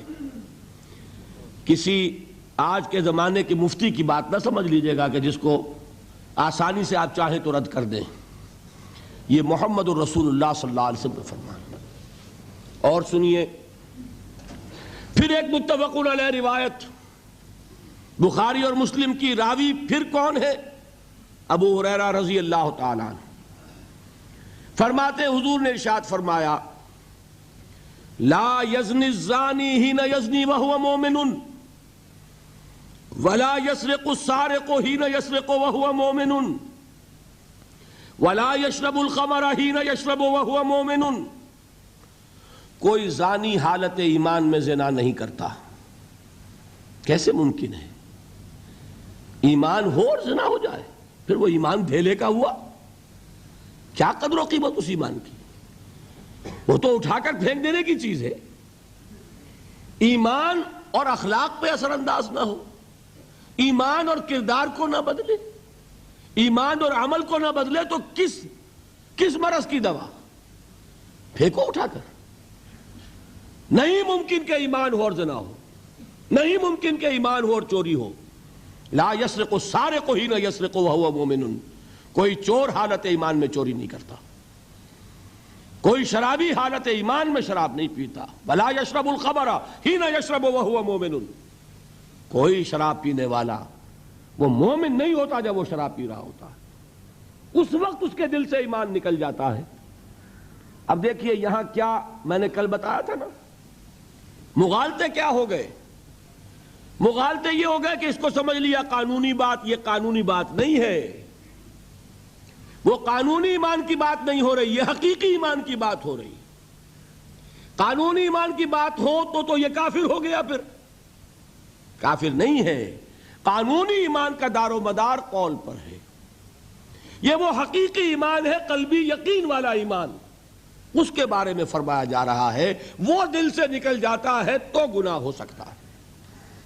ایک اور حدیث میں حضور نے اس کو اور واضح کر دیا، جب کوئی شخص گناہ کرتا ہے تو ایمان اس کے دل سے نکل کر اور اس کے سر پر منڈلاتا ہے جیسے پرندہ ہو۔ اگر توبہ کرتا ہے تو واپس لوٹ آتا ہے، توبہ نہیں کرتا تو رخصت ہو جاتا ہے۔ بتائیے کوئی اشتباہ رہ گیا؟ لیکن خدا کے لیے دو انتہاؤں سے اپنے آپ کو بچائیے۔ ایک انتہا یہ کہ اس حدیث کی بنا پر آپ کافر قرار دے دیں۔ یہ غلطی کس سے ہوئی؟ کل بتایا تھا بھائی، کس سے؟ خوارج سے۔ خوارج سے یہی غلطی ہوئی۔ وہ فارسی کا ایک مصرع ہے کہ مردی و نامردی قدم فاصلہ دارد، یہ باریک جیسے بال کا سا فرق ہوتا ہے لیکن زمین و آسمان کے نتیجے نکل آتے ہیں۔ انہوں نے ایسی حدیثوں کی بنا پر یہ فیصلہ کر دیا، پھر اگر ایمان نہیں ہے تو کافر ہے۔ کتنا یہ آسانی سے نتیجہ نکل آیا، ایمان نہیں ہے تو کافر ہے۔ لا ایمان لمن لا امانت لہو، کوئی شخص امانت میں خیانت کرتا ہے تو اس میں ایمان نہیں ہے، ایمان نہیں ہے تو کافر ہے، کافر ہے تو مرتد ہے، مرتد ہے تو واجب القتل ہے۔ کہاں سے کہاں بات پہنچ گئی؟ بہت بڑی غلطی، بہت بڑی گمراہی۔ دوسری طرف ایک ہمارے ہاں اور انداز ہے کہ وہ جنت و دوزخ کے فیصلے اور قیامت کے اور آخرت کے فیصلے بھی قانونی اسلام کی بنیاد پر کرتے ہیں۔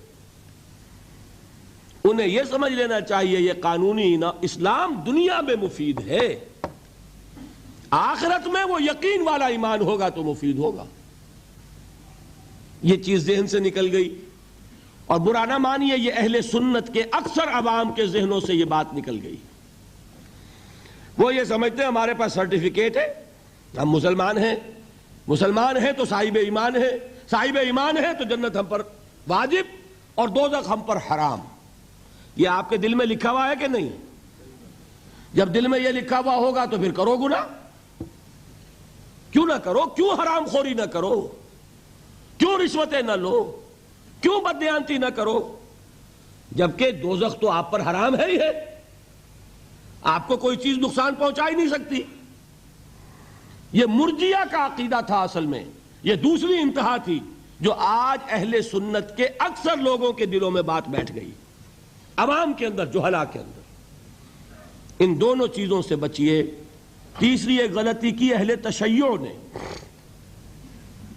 انہوں نے کیا غلطی کی؟ ایمان اور اسلام کے فیصلے دنیا میں کرنے لگ گئے۔ فلاں مومن تھے، باقی سب مسلم ہی تھے، اور باقی سب منافق ہی تھے۔ یہ فیصلہ کرنے کا کسی کو اختیار نہیں۔ دنیا میں فیصلہ صرف یہ ہوگا کہ کافر تھا یا مسلمان، چھٹی۔ تیسری کیٹیگری آپ طے نہیں کر سکتے، اس لیے کہ قانونی اصطلاحات یہی دو ہیں۔ سمجھ لیجئے ان باتوں کو، مجھے کوئی دھواں دھار تقریر نہیں کرنی، بات سمجھانی ہے۔ دیکھیے قانونی سطح پر انسانوں کی تقسیمیں ہوں گی صرف دو، یا مسلم یا غیر مسلم، یہ ہے قانونی تقسیم۔ اب جو مسلم ہے وہ مومن بھی ہو سکتا ہے، وہ منافق بھی ہو سکتا ہے، بات سمجھ رہے؟ لیکن منافق کوئی قانونی اینٹی نہیں ہے۔ دنیا میں ہم کسی کو منافق نہیں کہہ سکتے، ہاں حضور کہہ سکتے تھے، حضور کو اللہ نے علم دیا تھا، لیکن حضور نے بھی ایسی پہرے داری کی ہے کہ کسی ایک شخص کے بارے میں بھی نہیں فرمایا کہ یہ منافق ہے۔ یہاں تک کہ جس کے بارے میں علم نشرہ ہو چکا تھا، عبداللہ ابن ابی، اس کی بھی نماز جنازہ پڑھا دی کہ نہیں پڑھا دی؟ نماز جنازہ کافر کی پڑھی جاتی ہے یا مسلمان کی؟ اس کا مطلب ہے عبداللہ ابن ابی کو بھی حضور نے آخری وقت تک مسلمان تسلیم کیا. منافق جو بھی ہے وہ اپنے اندر ہے، اللہ کے ہاں جا کر کھلے گا. فار آل لیگل پرپزز اے منافق از اے مسلم. بات سمجھ میں آئی؟ اس لیے کہ لیگل اینٹیٹیز دو ہی ہے، کافر اور مسلم. تیسری اینٹیٹی کوئی لیگل نہیں ہے، تیسری کوئی حیثیت قانونی نہیں ہے. اب ایک جو مسلم ہے وہ مومن بھی ہو سکتا ہے، منافق بھی ہو سکتا ہے. اس کا فیصلہ کہاں ہوگا؟ اللہ کے ہاں. ویسے حقیقت نفاق پر مجھے تفصیلی گفتگو کرنی ہے، میں اس کے مسائل اور وہاں اس وقت واضح کروں گا. اس وقت ایک بات اور نوٹ کر لیں. دیکھیے اب یہ جن لوگوں نے کچھ الجبرا پڑھا، جیومیٹری پڑھی تھوڑی سی بھی، ان کی سمجھ میں بات آئے گی. کچھ گراف بنایا کرتے تھے، زیرو درمیان میں اور رائٹ سائڈ پہ +1 +2 +3 +4 اور لیفٹ پر -1 -2 -3 -4. درمیان میں کیا ہے؟ زیرو. یہ تیسری شکل بھی ممکن ہے. +1 کیا ہے؟ ایمان کا پہلا درجہ. +2 کیا ہے؟ ایمان کا دوسرا درجہ. +3 کیا ہوگا؟ ایمان کا اور درجہ. اور ابو بکر کا مقام کیا ہوگا؟ +انفینٹی. انتہائی درجے میں وہ پلس ہوتا چلا جائے گا تو وہ ابو بکر کا ایمان ہوگا. ٹھیک ہے. اور -1 نفاق کا پہلا درجہ، -2 -3 اور انفینٹی عبداللہ ابن ابی رئیس المنافقین. سمجھ میں آ گیا؟ درمیان میں زیرو بھی تو ہے کہ نہیں؟ یہ تیسری شکل ممکن ہے. جو شخص مسلم ہے وہ نہ مومن ہو نہ منافق ہو، بین بین ہو، یہ بھی ممکن ہے. اوپر سے مسلم، اندر ایمان، مسلم بھی ہو گیا مومن بھی ہو گیا. اوپر سے مسلم، اندر منافق، مسلم بھی ہو گیا منافق بھی ہو گیا. اوپر سے مسلم، اندر نہ نفاق نہ ایمان، اب وہ نرا مسلم ہو گیا. اور سچ پوچھئے تو ہم جو بیٹھے ہیں وہ وہی کچھ ہے، اللہ ماشاء اللہ منافق نہیں ہے. اللہ کے فضل و کرم سے کوئی ہوگا ہم نہیں جانتے، منافق نہیں ہے. یہ بڑا دھوکہ پڑ جاتا ہے بعض اوقات کہ ہم اپنے جذبات میں آ کر کہہ بیٹھتے ہیں یہ مسلمان منافق ہے. منافق نہیں ہے. ہاں مومن بھی نہیں. ایمان کسی اور شے کا نام ہے. ایمان ہوتا ہے تو سورج کے مانند دمکتا ہے. ایمان ہوتا ہے عمل جو ہے اس کا نکھرتا ہے. ایمان ہوتا ہے تو توکل، راضی برضائے رب، اطاعت رب، اتباع رسول، نیکی بھلائی اخلاق، یہ ہے ایمان. تو ہمارا کیا حال ہے؟ اکثر و بیشتر نہ مومن نہ منافق، بین بین میں ہے. اور یہ آیت جس پر میں گفتگو کر رہا ہوں یہ اصل میں ایسے ہی لوگوں سے متعلق ہے. قالت الاعراب آمنا قل لم تؤمنوا، پلس کا انکار ہو گیا نا، ایمان تو نہیں ہے تمہارے اندر. ولیکن قولوا اسلمنا، درمیان میں آ گئے. ولما يدخل الایمان فی قلوبکم، مزید تاکید ہو گئی ایمان تمہارے دلوں میں داخل نہیں ہوا. لیکن اب آگے چلیے. وَإِن تُطِيعُوا اللَّهَ وَرَسُولَهُ لَا يَلِدْكُم مِّنْ أَعْمَالِكُمْ شَيْئًا، اگر تم اللہ اور اس کے رسول کی اطاعت کرتے رہو گے اللہ تمہارے عمل میں کوئی کمی نہیں کرے گا. اس سے ثابت ہو گیا منافق بھی نہیں، اس لیے کہ منافق کا کوئی عمل قبول نہیں. منافق تو وہ مائنس ویلیو ہے، اس کے ساتھ کوئی نیکی قبول ہو نہیں سکتی. کیا عبداللہ ابن ابی کی نمازیں قبول ہوئیں؟ اگرچہ وہ نماز حضور کی امامت میں ادا کی جا رہی ہے، لیکن کیا اس کی نماز قبول ہو سکتی تھی؟ وہ آپ کو یاد ہوگا واقعہ، جب مرا ہے وہ شخص رئیس المنافقین عبداللہ ابن ابی، اس کے بیٹے ہیں عبداللہ ابن ابی، وہ مومن صادق، نوجوان نہایت صالح.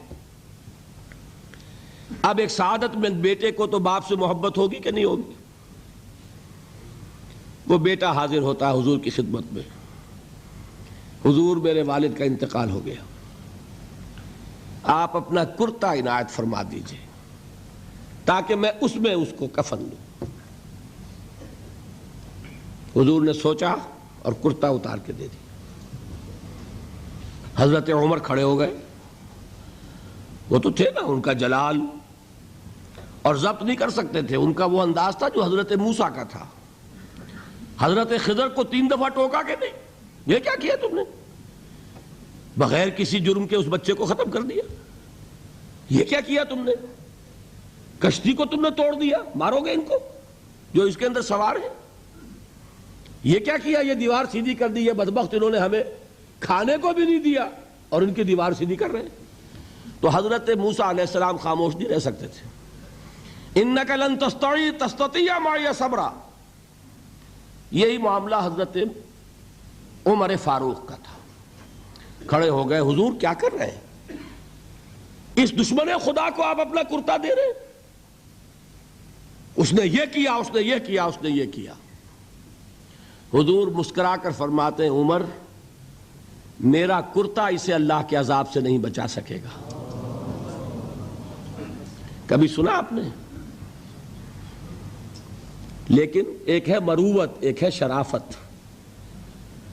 اس نیک اور صالح نوجوان نے آ کر مجھ سے ایک بات کہی، مجھ سے سوال کیا نا، کیا میری شرافت اور مروت اسے گوارا کر سکتی ہے کہ اس کا ہاتھ میں خالی لوٹا دوں؟ لیکن یہ نہیں کہ میرا کرتا اسے عذاب سے بچا لے گا. لَيْسَ لِلْإِنسَانِ إِلَّا مَا سَعَىٰ وَأَنَّ سَعْيَهُ سَوْفَ يُرَىٰ. نہیں ہے انسان کے لیے مگر وہی کچھ جس کے لیے اس نے محنت کی، بھاگ دوڑ کی. جو کمائی کی ہے وہی ملے گا، اور جو کمائی ہے وہ ضائع نہیں کی جائے گی، وہ دکھا دی جائے گی. یہ ہے تمہاری کمائی. تو انسان کا معاملہ تو عمل سے ہے نا. اور میں یہ بھی بتا دوں، لطیف باتیں ہیں یہ کرتا حضور نے دیا کیوں؟ ایک تو آپ کی شرافت اور مروت. اسی شرافت اور مروت کا ایک اور پہلو یہ تھا، حضور اس شخص کا ایک احسان اپنے اوپر سمجھتے تھے. غزوہ بدر میں حضرت عباس حضور کے چچا کفار کی طرف سے آئے تھے، ایمان نہیں لائے تھے اس وقت تک، اور وہ اسیران بدر میں تھے. بدر کی جنگ کے بعد جو قیدی تھے ان میں عباس بھی ہیں رضی اللہ تعالی عنہ. ان کو پاس کرتا نہیں تھا، کرتے کی ضرورت پیش آئی. وہ طویل القامت انسان تھے. عبداللہ ابن ابی نے اس وقت کرتا دیا تھا عباس کو. اس کو محمد الرسول اللہ اپنے اوپر ایک احسان سمجھتے تھے کہ میرے چچا کو اس شخص نے ایک وقت میں کرتا دیا تھا. آج در حقیقت محمد الرسول اللہ صلی اللہ علیہ وسلم نے اپنے اس احسان کا بدلہ چکایا ہے. بہرحال بات جو ہو رہی تھی اس کو سمجھیے. منافق اندر جو کچھ ہے وہ ہے اور اللہ جانتا ہے. اللہ کا رسول جانتا تھا لیکن اس نے اس کو چھپایا اور تاکید کر دی. جس کو بتایا بھی ایک صاحب ہے حضرت حذیفہ ابن یمان. کچھ منافقوں کے نام بتا دیے تھے آپ نے. یہ میں واقعہ آپ کو پورا سناؤں گا جبکہ نفاق پر گفتگو ہوگی. لیکن ساتھ ہی کہہ دیا تھا دیکھنا کسی کو بتانا نہیں، یہ میرا راز ہے تمہارے پاس. اب لوگ ان سے پوچھتے بھی تھے، وہ بتاتے نہیں تھے. ان کا نام پڑ گیا صاحب سر النبی. یہ نبی کے رازدان ہیں، ان کے پاس نبی کا ایک راز ہے. وہ راز ہی رہا. میں بتاؤں گا کہ کس نے پوچھا تھا، وہ تب نفاق کی حقیقت سمجھ میں آئے گی. بہرحال یہ بات سمجھ لیں، قانوناً ایک شخص مسلمان ہے، حقیقت کے اعتبار سے اس کی 3 شکلیں ہو سکتی ہیں. یا مثبت طور پر مومن اور ایمان کے درجات بے شمار ہوں گے، +1 سے لے کر +انفینٹی تک.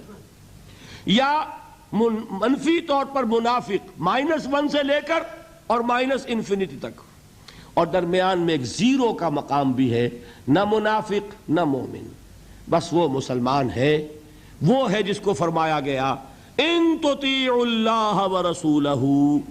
دیکھو ایمان تو تمہارے دلوں میں نہیں ہے، لیکن اگر تم اطاعت کرتے رہو گے اللہ کی اور اس کے رسول کی، اس حالت میں لا یلدکم من اعمالکم شیئا، اللہ تمہارے اعمال میں کوئی کمی نہیں کرے گا، اس کے اجر و ثواب سے تمہیں محروم نہیں رکھے گا. دیکھیے بات سمجھ لیں، بظاہر ہماری منطق کے خلاف بات جا رہی ہے. ایمان کے بغیر عمل قبول ہونا چاہیے؟ بڑی آسانی سے آپ کہہ دیں گے نہیں ہونا چاہیے، لیکن آپ سوچ لیجئے سب سے زیادہ خطرہ پھر ہم ہی کو ہوگا. کہ ہماری یہ نمازیں بھی قبول ہوں گی کہ نہیں ہوں گی، وہ ایمان ہے کہ نہیں ہے، وہ دلی یقین والا ایمان، قانونی ایمان تو ہے، سب کو ہے، میرے پاس بھی ہے، آپ کے پاس بھی ہے۔ یہی وجہ ہے دیکھیے کہ اللہ تعالیٰ نے اپنی یہاں دو صفات کا حوالہ دیا۔ یہ جو قرآن مجید کی آیات عموماً ختم ہوتی ہیں اللہ کے اسماء و صفات پر، وَهُوَ السَّمِيعُ الْبَصِيرُ وَهُوَ الْعَزِيزُ الْحَكِيمُ وَهُوَ الْعَلِيمُ الْخَبِيرُ، تو آپ کا کیا خیال ہے الٹپ آتی ہیں؟ یہ بڑی حکمت کے ساتھ آتی ہیں، مضمون کے ساتھ، مناسبت کے ساتھ اللہ کی صفات، اللہ کے نام، خاص سبب ہے۔ یہاں فرمایا، آیت ختم ہوئی، ان اللہ غفور الرحیم، یہ اللہ کی شان غفاری اور شان رحیمی کا صدقہ ہے کہ اس حالت میں بھی اطاعت کرو گے تو اللہ قبول فرما لے گا، ورنہ صحیح بات تو یہی بنتی ہے کہ ایمان کے بغیر اطاعت قبول نہ ہو۔ بات سمجھ میں آئی؟ یہ رعایت دی جا رہی ہے تمہیں کہ اگرچہ تمہارے دلوں میں ایمان داخل نہیں ہوا، تاحال لم تؤمنوا، تم ہرگز مومن نہیں کہہ سکتے اپنے آپ کو صرف مسلمان کہہ سکتے ہو، لیکن اگر اس حال میں بھی اطاعت کرتے رہو گے تو اللہ تعالیٰ تمہارے اعمال کے اجر و ثواب کو روکے گا نہیں، کیوں؟ وہ غفور ہے، وہ رحیم ہے۔ قالت الاعراب آمنا قل لم تؤمنوا ولكن قولوا اسلمنا ولما يدخل الايمان في قلوبكم وان تطيعوا الله ورسوله لا يلدكم من اعمالكم شيئا ان الله غفور رحيم۔ منطقی بات یہ بنتی جب تک مثبت طور پر ایمان دل میں نہ ہو کوئی عمل قبول نہ ہو، لیکن اللہ غفور ہے، اللہ رحیم ہے، اس کی شان غفاری کا صدقہ ہے، اس کی شان رحیمی کے طفیل یہ رعایت کی جا رہی ہے۔ اس حال میں بھی اطاعت کرتے رہو گے تو اللہ تعالیٰ تمہارے اجر و ثواب کو ضائع نہیں کرے گا۔ اب ذرا ایک بات اس میں سمجھ لیجئے، وہ کون لوگ تھے جن کے بارے میں یہ بات کہی گئی؟ نمبر ایک، اور ہم اپنے اوپر غور کریں کہ ہم کس کیٹیگری میں ہیں، اور یہ کتنی بڑی نوید جافزہ ہے ہمارے لیے اللہ کا یہ وعدہ کہ اگر ایمان نہ ہو تب بھی اطاعت کرو گے تو قبول کر لیں گے، لیکن اس کے لیے ایک نوٹ آف کوشن بھی ہے، ایک تنبیہ بھی ہے۔ یہ چار باتیں سمجھ لیں تب اس آیت کا درس مکمل ہوگا۔ نمبر ایک، یہ کون لوگ تھے؟ دیکھیے اچھی طرح سمجھیے اس بات کو۔ مکے میں اسلام کمزور تھا، کفر غالب تھا، ٹھیک؟ جو کلمہ شہادت پڑھتا تھا اسے مار پڑنی شروع ہو جاتی تھی، ٹھیک ہے؟ لہذا وہی شخص زبان پر کلمہ لاتا تھا جس کے دل میں یقین کامل پیدا ہو چکا ہوتا تھا، مار کھانے کو تو وہی تیار ہوگا نا۔ آگ پر لٹایا جا رہا ہے، گلیوں میں گھسیٹا جا رہا ہے، تپتی ہوئی اور نوکیلی چٹانوں والی سنگلاخ گلیوں میں، تو کون جرت کرے گا اشہدو ان لا الہ الا اللہ واشہدو ان محمد رسول اللہ کہنے کی، سوائے اس کے جس کے دل میں یقین کامل درجے کا پیدا ہو چکا ہو، جسے جہنم دکھائی دے رہی ہو۔ آپ شاید حیران ہوں کہ یہ کیا بات کہہ دی۔ ایک صحابی کا واقعہ ہے یہ۔ صبح کے وقت حضور کا معمول تھا یہ کہ صبح جب فجر کے بعد فوراً نہیں منتشر ہو جاتے تھے، گفتگو ہوتی تھی، کسی نے خواب دیکھا ہوتا تھا تو خواب بیان کرتا تھا، حضور تعبیر بیان فرماتے تھے۔ حضور نے ایک صحابی سے ایسے سوال کر لیا، کیف اصبحت، کیسے صبح کی، کس حال میں صبح ہوئی آج؟ اب انہوں نے جو جواب دیا وہ بڑا غیر معمولی تھا، اصبحت مومنا حقا یا رسول اللہ، اے اللہ کے رسول سچے مومن کی صبح مجھے نصیب ہوئی۔ غیر معمولی جواب تھا نا، بڑا دعویٰ تھا اس میں، اصبحت مومنا حقا۔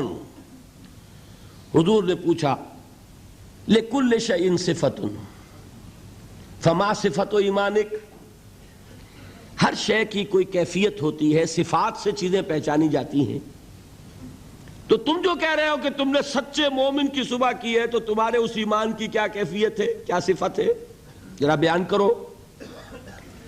اس کا جواب انہوں نے دیا، کانی انظر الی الجنہ کانی انظر الی النار، اے اللہ کے رسول میری کیفیت یہ ہے کہ جیسے میں جہنم کو اپنی آنکھوں سے دیکھ رہا ہوں اور جیسے کہ جنت میری نگاہوں کے سامنے موجود ہے. وہ یقین کی کیفیت اللہ نے مجھے عطا فرمائی. تو یہ بھی ہو سکتا ہے. اور حضور نے فرمایا، حدیث جبرائیل میں ہے، حضرت جبرائیل نے 3 سوال کیے تھے، اخبرنی عن الاسلام، اخبرنی عن الایمان، اخبرنی عن الاحسان. احسان کی کیا تعریف کی آپ نے؟ ان تعبد اللہ کانک تراہ فإن لم تکن تراہ فإنہ یراک. احسان جو دین کا سب سے اونچا درجہ ہے وہ کیا ہے کہ تم اللہ کی بندگی اس طرح کرو جیسے کہ اسے دیکھ رہے ہو. اللہ تعالیٰ یقین کی یہ کیفیت ہمیں عطا فرمائے. بہرحال میں بیان یہ کر رہا تھا کہ وہ لوگ جو ایمان لائے مکے میں وہ تھے کہ جو یقین کامل پیدا ہوا تو انہوں نے کلمہ شہادت ادا کیا. گویا ایمان پہلے اسلام بعد میں، ٹھیک، لیکن مدینے میں آ کر حالت بدل گئی. اب مار نہیں پڑتی، کبھی کبھی جنگ آ جاتی ہے، کہتے ہیں نکلو اللہ کی راہ میں، ویسے تو مار نہیں پڑتی نا. لہذا اب صورت بدلنی شروع ہوئی. ایسے لوگ بھی تھے مدنی دور میں بھی جو یقین کامل کے بعد ہی ایمان لاتے تھے اور اسلام لاتے تھے. لیکن ایسے لوگ بھی اب شروع ہو گئے کہ بھئی پورے قبیلے نے فیصلہ کر لیا ہے ایمان لانے کا، چلو تم بھی جاؤ. اب پورا قبیلہ لا رہا ایمان تو کٹنا تو نہیں سکتے. چلو بھائی، چل کے حضور کے ہاتھ پر بیعت کی، اسلام لے آئے. لیکن کوئی دھوکہ دینے کا ارادہ بھی نہیں ہے، سمجھے نا. دل میں یہ نہیں ہے کہ اسلام کی کوئی جڑ کاٹنی ہے، اس طرح کوئی سازش ہے، کوئی دھوکہ ہے، کوئی فریب ہے، یہ نہیں. لیکن مثبت طور پر وہ یقین والی بات بھی ابھی پیدا نہیں ہوئی. بات سمجھ رہے ہیں؟ یہ کیفیت کب شدید ہو گئی؟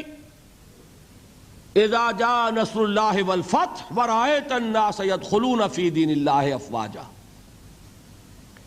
جب فتح حاصل ہو گئی، اللہ کی مدد آ گئی اور فوج در فوج لوگ ایمان میں داخل ہو رہے ہیں، اس وقت جو رو چلی ہے اس رو میں اکثر لوگ کون تھے؟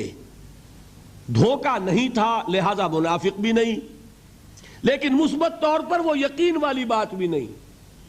وہ تھے لوگ قالت الاعراب آمنا قل لم تؤمنوا ولکن قولوا اسلمنا. یہ بدو دعویٰ کر رہے ہیں ہم ایمان لے آئے. اے نبی ان سے کہہ دیجئے تم ایمان ہرگز نہیں لائے ہو، یوں کہو ہم اسلام لے آئے ہیں.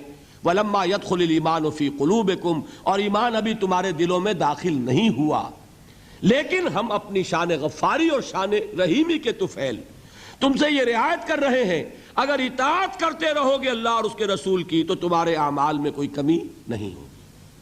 سمجھ آ گئی بات؟ اب اپنے حالت پر غور کیجئے، ہمارا حال کیا ہے؟ وہاں رو چلی تھی اور یہاں ایک چکر چل رہا ہے. باپ کا بیٹا مسلمان، اس کا اگلا بیٹا مسلمان. وہ جو میں نے کہا تھا ہم مسلمان کیوں ہیں؟ By accident of birth. ہم سوچ کر ایمان لائیں کیا؟ ہم نے خود غور و فکر کے بعد ایمان قبول کیا ہے. اللہ جس سے توفیق دے دے. ہو سکتا ہے، اب بھی ہو سکتا ہے. سوچئے، غور کیجئے، تفکر کیجئے، شعوری طور پر ایمان لائیے، وہ ایمان اور ہوگا. اب تک ہم میں سے اکثر کا حال کیا ہے کہ صرف ایک چکر ہے نسلی، نسلاً بعد نسل اسلام آ گیا. اسلام تو آ گیا، کیا ایمان بھی آ جائے گا اس طرح؟ ایمان نہیں آتا اس طرح، اسلام آیا ہے. ہمارا حال کیا ہے اکثر و بیشتر؟ وہ اسی آیت کے مصداق ہے. قالت الاعراب آمنا قل لم تؤمنوا ولکن قولوا اسلمنا ولما يدخل الایمان فی قلوبکم. تو بتائیے ہمارے لیے کتنی بڑی نوید ہے یہ، کتنی بڑی خوشخبری ہے یہ کہ اللہ نے یہ وعدہ کر لیا ہے. اگر بات یہ ہوگی کہ جب تک ایمان نہیں ہوگی نہ نماز قبول نہ روزہ قبول، تو ہمارا کوئی مقام پھر تھا؟ اللہ نے کتنی بڑی اپنی رحمت فرمائی، کتنا فضل فرمایا. اس حالت میں بھی اطاعت کرو گے تو اللہ تمہارے اعمال کا اجر و ثواب عطا کر دے گا.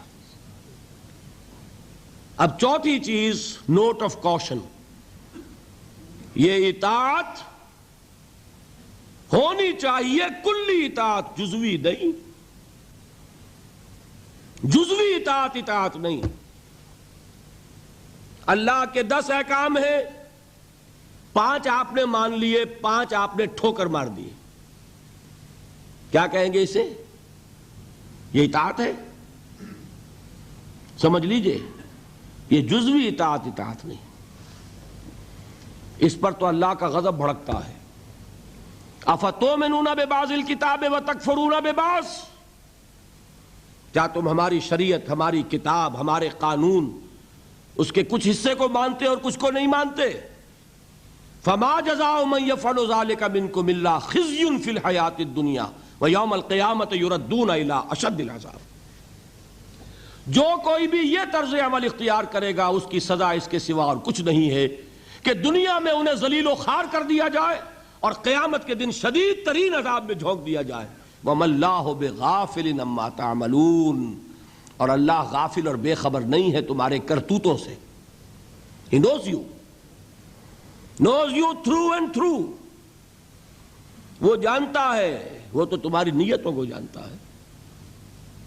ان اللہ لا ينظر الى صورکم ولا اموالکم ولكن ينظر الى قلوبکم واعمالکم. اللہ تمہاری صورتوں کو اور تمہارے مالوں کو نہیں دیکھتا، وہ تمہارے دلوں کو اور تمہارے عملوں کو دیکھتا ہے. یہ حدیث کے الفاظ ہیں. تو یہ جو جزوی اطاعت ہے یہ اطاعت نہیں کہلائے گی، بلکہ یہ تمسخر کہلائے گا، ڈٹھائی کہلائے گی، استہزاء کہلائے گا، دین کا مذاق اڑانا کہلائے گا. بات سمجھ رہے ہیں کہ نہیں؟ اور میں اور منطقی طور پر ثابت کر دوں کہ اگر آپ نے اللہ کے کچھ احکام مانے کچھ نہیں مانے تو جو مانے وہ بھی اللہ کے نہیں مانے.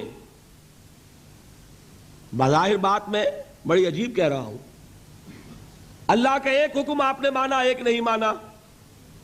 بتائیے جو نہیں مانا کیوں نہیں مانا؟ کہ نفس کو پسند نہیں. جو مانا کیوں مانا؟ کہ نفس کو پسند ہے. دونوں حالتوں میں کس کی بات مانی؟ نفس کی. اگر اللہ کی بات ماننی تھی تو پھر تو وہ بات بھی اللہ کی ہے. جب آپ نے اللہ کی ایک بات رد کر دی کیوں؟ کہ نفس کو پسند نہیں. اور جو مانی تو اس لیے مانی کہ نفس نے ویٹو ہے، اوکے کر دیا، ٹھیک ہے. تو اصل آپ کا افسر کون ہوا؟ نفس یا اللہ؟ اللہ کا حکم ہوتا تو جو حکم ہے وہ ماننا پڑے گا.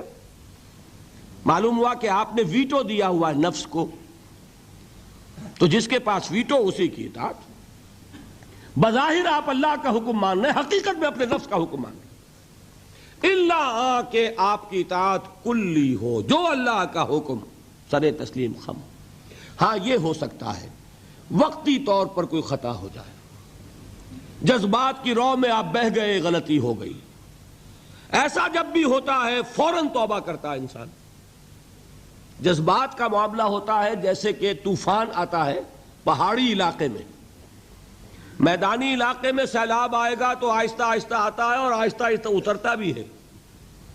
پہاڑی علاقے میں سیلاب آتا ہے تو طوفانی شکل میں آتا ہے، فوراً ختم بھی ہو جاتا ہے نا. ایسا جذبات کا معاملہ یہ ہوتا ہے. طوفان کی طرح جذبات چڑھے، اس وقت آپ سے غلطی ہو گئی، فوراً اتر جائے گا طوفان اور آپ پچھتائیں گے کہ میں کیا کر بیٹھا. فوراً رجوع کریں گے، فوراً توبہ کریں گے. ایسے شخص کی توبہ کو قبول کرنا اللہ نے اپنے ذمے قرار دیا ہے. انما التوبۃ علی اللہ للذین یعملون السوء بجہالۃ ثم یتوبون من قریب. اللہ تعالیٰ کے ذمے ہے اپنے ایسے بندے کی توبہ قبول کرنا جو کہیں جہالت میں، نادانی میں، جذبات کی رو میں بہ کر غلط کام کر بیٹھتا ہے لیکن فوراً ہی توبہ کرتا ہے.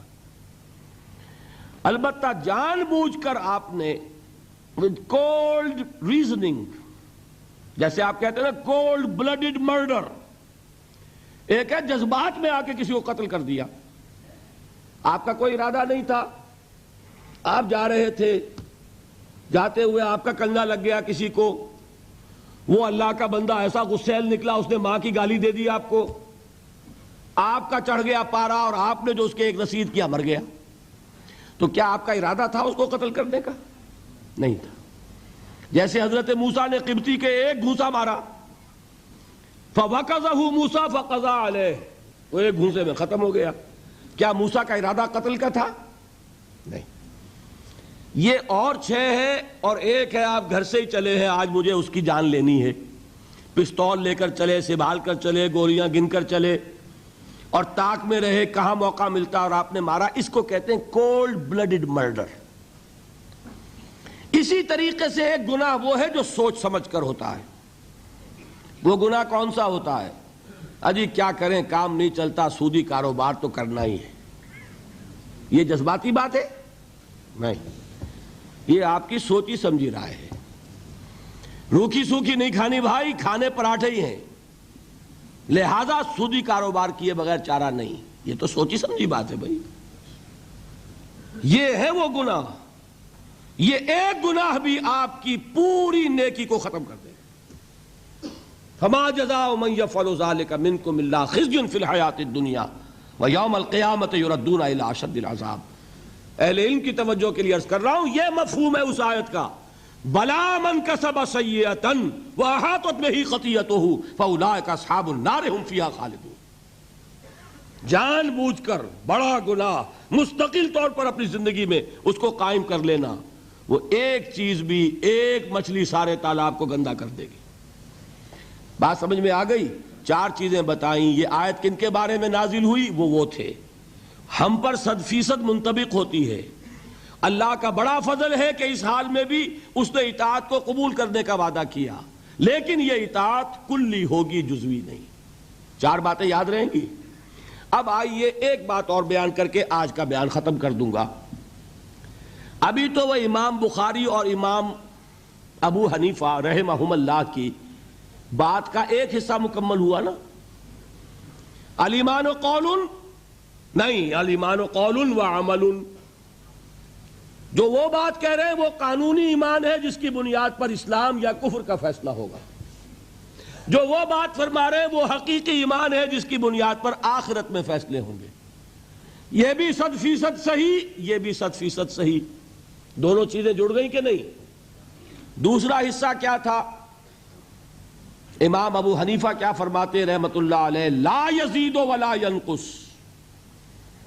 ایمان ایک جامد شے ہے، نہ گھٹتی ہے نہ بڑھتی ہے۔ امام بخاری رحمت اللہ علیہ کیا فرماتے؟ یزید و ینقص، نہیں، بڑھتی بھی ہے گھٹتی بھی ہے۔ پھر وہی بعد المشرقین، اس کا کیا ہوگا؟ How to reconcile these 2 statements? یہ بھی 100% درست، یہ بھی اور یہ بھی۔ دیکھیے قانونی ایمان کا حاصل کیا ہے؟ A legal status in this world. آپ کو ایک قانونی حیثیت حاصل ہوتی ہے، مسلمان کے حقوق حاصل ہو گئے، آپ اسلامی ریاست میں ووٹ کا حق رکھتے ہیں، اسلامی ریاست کے صدر بھی بن سکتے ہیں، لکھا ہوتا ہے نا کہ یہاں صدر صرف مسلمان ہو سکتا ہے، تو قانونی بات ہو گئی نا، دستوری قانونی۔ آپ مسلمان عورت سے نکاح کر سکتے ہیں، مسلمان عورت سے نکاح صرف مسلمان کا ہو سکتا ہے۔ مسلمان مرد نکاح کر سکتا ہے اہل کتاب خاتون سے بھی، لیکن مسلمان عورت کا نکاح ہو سکتا ہے اہل کتاب سے نہیں۔ تو قانونی بات ہے کہ نہیں؟ یہی وجہ ہے کہ ہمارے نکاح خواہ جو ہیں وہ اپنی جان بچانے کے لیے کلمے پڑھوا لیتے ہیں۔ اللہ کے ہاں جا کے مجھے جواب دینا ہوگا کہ کہیں کسی غیر مسلم کا نکاح تو نہیں پڑھا دیا کسی مسلمان عورت سے؟ لو بھائی یہیں کلمے پڑھ لو، اپنے سامنے کلمے پڑھوا کے نکاح پڑھاتے ہیں۔ یہ وہ احتیاط ہے، اس لیے کرتے ہیں، اس لیے کہ یہ معاملہ قانونی ہے۔ قانونی بات ہے کہ مسلمان باپ کی وراثت صرف مسلمان بیٹے کو ملے گی، اگر بیٹا کافر ہو گیا تو وراثت نہیں ملے گی۔ یہ ساری چیزیں قانونی ہے نا۔ قانونی سٹیٹس جو ہے وہ جامد ہے، نہ گھٹتا ہے نہ بڑھتا ہے۔ سمجھ رہے؟ کوئی شخص زیادہ متقی ہو جائے تو زیادہ حق ہو جائے گا اس کا، کوئی کم متقی ہو، فاسق و فاجر ہو تو اس کے حقوق گھٹ جائیں گے۔ آپ یہ کہیں صاحب جو 5 نمازیں پڑھتا اس کو 5 ووٹ دینے کا حق حاصل ہے، جو 1 نماز پڑھتا وہ 1 ووٹ دے سکتا، کر سکے؟ جو تہجد پڑھے اس کے 10 ووٹ. پھر تو یہ ہونا چاہیے. قانونی سٹیٹس برابر ہے، جامد ہے، نہ گھٹے گا نہ بڑھے گا. دیکھیے میں یہاں پہ آخری بات سمجھایا کرتا ہوں. اگر بالفرض ابو بکر صدیق سید المومنین اور عبداللہ ابن ابی رئیس منافقین، ایک پلس انفینٹی ایک مائنس انفینٹی، اگر یہ ایک باپ کے بیٹے ہوتے تو وراثت میں برابر حصہ ملتا ہے یا کم و بیش؟ کم و بیش برابر. ہاں تکفیر ہو جائے گی تو 0 ہو جائے گا. جب تک اس کو آپ نے مسلمان ایکسپٹ کیا ہے اس کا حق برابر ہے. فاسق ہو، فاجر ہو، متقی ہو، پرہیزگار ہو، قانون کے درجے میں برابر ہیں. صحیح ہے بات کہ نہیں؟ یہ بات ہے جو امام ابو حنیفہ کہہ رہے ہیں. اب بات کھلی وہ جو میں کہہ رہا ہوں، لیگل سینس جس شے کا نام ہے، اگر کوئی شے وہ ہے تو واقعہ یہ کہ اس کی معراج پر ہے امام ابو حنیفہ، چوٹی پر ہے. اور مجھے ان حضرات کی بات میں کہ ماننے میں کوئی باک نہیں ہے جو امام ابو حنیفہ کو ٹھہراتے ہیں مصداق حضور کے اس قول کا صلی اللہ علیہ وسلم. قول کیا ہے؟ جب سورہ جمعہ کی آیت اتری کہ محمد کی بعثت ہوئی ہے 2 قسم کے لوگوں کی طرف صلی اللہ علیہ وسلم. پہلے کون؟ بعث فی الامیین، اور دوسرے کون؟ وآخرین منہم لما یلحقوا بہم. ایک امیین ایک آخرین. کسی نے سوال کیا حضور یہ آخرین کون ہیں جن کی طرف آپ کی بعثت ہوئی؟ بیٹھے ہوئے تھے وہاں سلمان فارسی رضی اللہ تعالی عنہ. حضور نے اشارہ کر دیا اس کی قوم. حکمت اگر ثریا پر بھی ہوگی تو اس کی قوم کا ایک فرد لے آئے گا. ایک فرد یا کوئی فرد، دونوں ترجمے ہو سکیں گے. اگر حکمت، وزڈم، دانائی، تفقہ ثریا پر بھی ہوگی تو اس کی قوم کا ایک شخص یا کوئی شخص لے آئے گا. اس کو عام طور پر جو حنفی حضرات ہیں وہ منطبق کرتے ہیں امام ابو حنیفہ پر. وہ ایرانی النسل تھے، حضرت سلمان فارسی کے مانند، عرب نہیں تھے. باقی تینوں ائمہ عرب ہیں نسل کے اعتبار سے، امام مالک بھی، امام شافعی بھی، امام احمد ابن حنبل بھی. لیکن امام ابو حنیفہ ایرانی النسل. حضور نے سلمان فارسی کی طرف اشارہ کر کے کہا یہ آخرین میں سے ہیں، اور ان کا مقام کیا ہے کہ حکمت اگر ثریا پر بھی ہوگی تو اس شخص کی قوم کا کوئی شخص لے آئے گا. اور یہی منطبق کیا جاتا ہے امام ابو حنیفہ پر. میں یہ سمجھتا ہوں کہ واقعتاً جو گہرا قانونی فہم اللہ تعالیٰ نے عطا فرمایا امام ابو حنیفہ کو، مجھے اس کا کوئی پیرلل نظر نہیں آتا. بہرحال یہ مفہوم معین ہو گیا لا یزید ولا ینقص کا. قانونی ایمان نہ گھٹتا ہے نہ بڑھتا ہے، برابر رہتا ہے. اس لیے کہ اس کے نتیجے میں قانونی سٹیٹس حاصل ہوتا ہے، لیگل سٹیٹس حاصل ہوتا ہے، قانونی حقوق حاصل ہوتے ہیں. یہ حقوق جامد ہیں، نہ گھٹیں گے نہ بڑھیں گے. اس کے برعکس وہ ایمان حقیقی کون شخص کہہ سکتا ہے کہ وہ گھٹتا نہیں اور بڑھتا نہیں؟ کوئی کہہ سکتا؟ قرآن کہہ رہا ہو زادتہم ایمانا و تسلیما وما زادہم الا ایمانا و تسلیما لیزدادوا ایمانا مع ایمانہم، تاکہ اضافہ ہو ان کے ایمانوں میں اور ایمان کا. غزوہ احزاب میں جو لوگ ثابت قدم رہے وما زادتہم الا ایمانا و تسلیما، ان کے اس صبر نے، ثبات نے، استقلال نے ان کے ایمان اور ان کی تسلیم و رضا کی کیفیت میں اضافہ کر دیا. تو ایمان کا اضافہ یہ تو قرآن سے ثابت، اور آپ کا تجربہ نہیں ہے. کسی صاحب یقین کے پاس بیٹھیں اگر صحبت میں کچھ لمحے تو آپ کو اپنے اندر بھی کچھ حرارت بڑھتی نظر آئے گی کہ نہیں ایمان کی. حضور نے فرمایا کون ہے اللہ کے ولی، کون ہے دوست اللہ کے؟ اذا رؤوا ذکر اللہ، جب انہیں دیکھا جائے اللہ یاد آ جائے. ایسے لوگ ہیں، ان کی صحبت میں بیٹھیں گے، دین کی طرف لگن بڑھے گی، دین کا جذبہ بڑھے گا. یہ کیا ہے؟ یہ ایمان ہے. اور آوارہ اور بدقماش اور فحش گو اور لطیفہ گو اور یاوہ گو قسم کے لوگوں کے پاس بیٹھیں گے، ایمان گھٹے گا کہ نہیں؟ سیدھی بات ہے. قرآن پڑھیں گے ایمان بڑھے گا، فحش ناول پڑھیں گے ایمان گھٹے گا. یہ ایمان تو وہ شے ہے. دیکھیے قلب کو کہتے ہی قلب اس لیے ہے، اسے کسی حالت پر قرار ہی نہیں. قلب کے کیا معنی؟ بدلنا. قلب ماہیت، کیفیت بدل گئی، انقلاب، نظام بدل جانا. یہ قلب جو ہے یہ ٹکتا ہی نہیں. اس کے لیے تو فرمایا جو ہے اقبال نے شعر کہ ثبات ایک تغیر کو ہے زمانے میں، سکون محال ہے قدرت کے کارخانے میں. یہ بات 100% درست ہے تو دل کے لیے صحیح ہے. آپ کے جسم کے ہر حصے کے لیے آرام ہے، لیکن دل کے لیے آرام، دل کے لیے آرام کا مطلب موت. چند منٹ کا آرام کرے گا تو چھٹی. آپ کا دماغ آرام کرتا ہے، آپ کے گردے آرام کرتے ہیں، آپ کا معدہ آرام کرتا ہے، ہر جسم کے عضو کے لیے آرام ہے. آپ کا دماغ آرام کرتا ہے جب تک کہ آپ خواب نہیں دیکھ رہے. جب آپ سوئے ہوئے خواب دیکھ رہے ہوں، اب صرف جسم آرام کر رہا ہے، دماغ آرام نہیں کر رہا.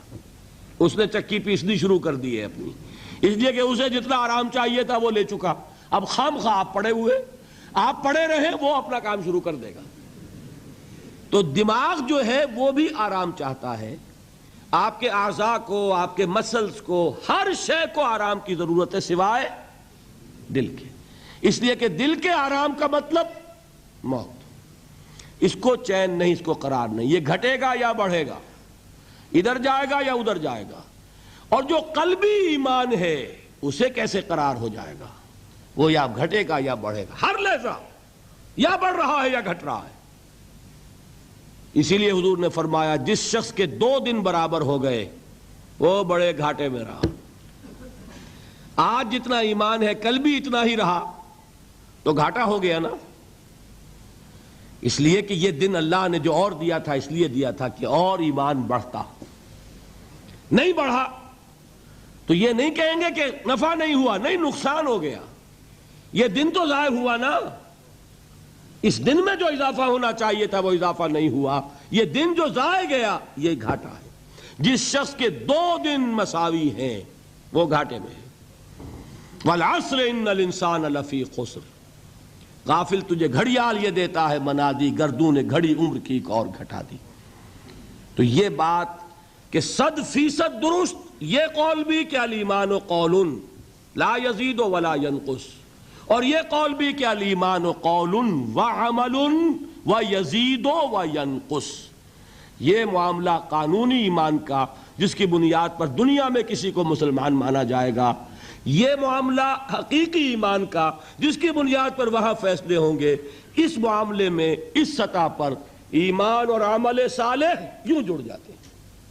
یہ ایک وحدت جس کو آپ کہتے ہیں آرگینک ہول، حیاتیاتی وحدت، جس کے حصے بکھرے نہیں ہو سکتے. ایمان اور عمل صالح یوں ہے.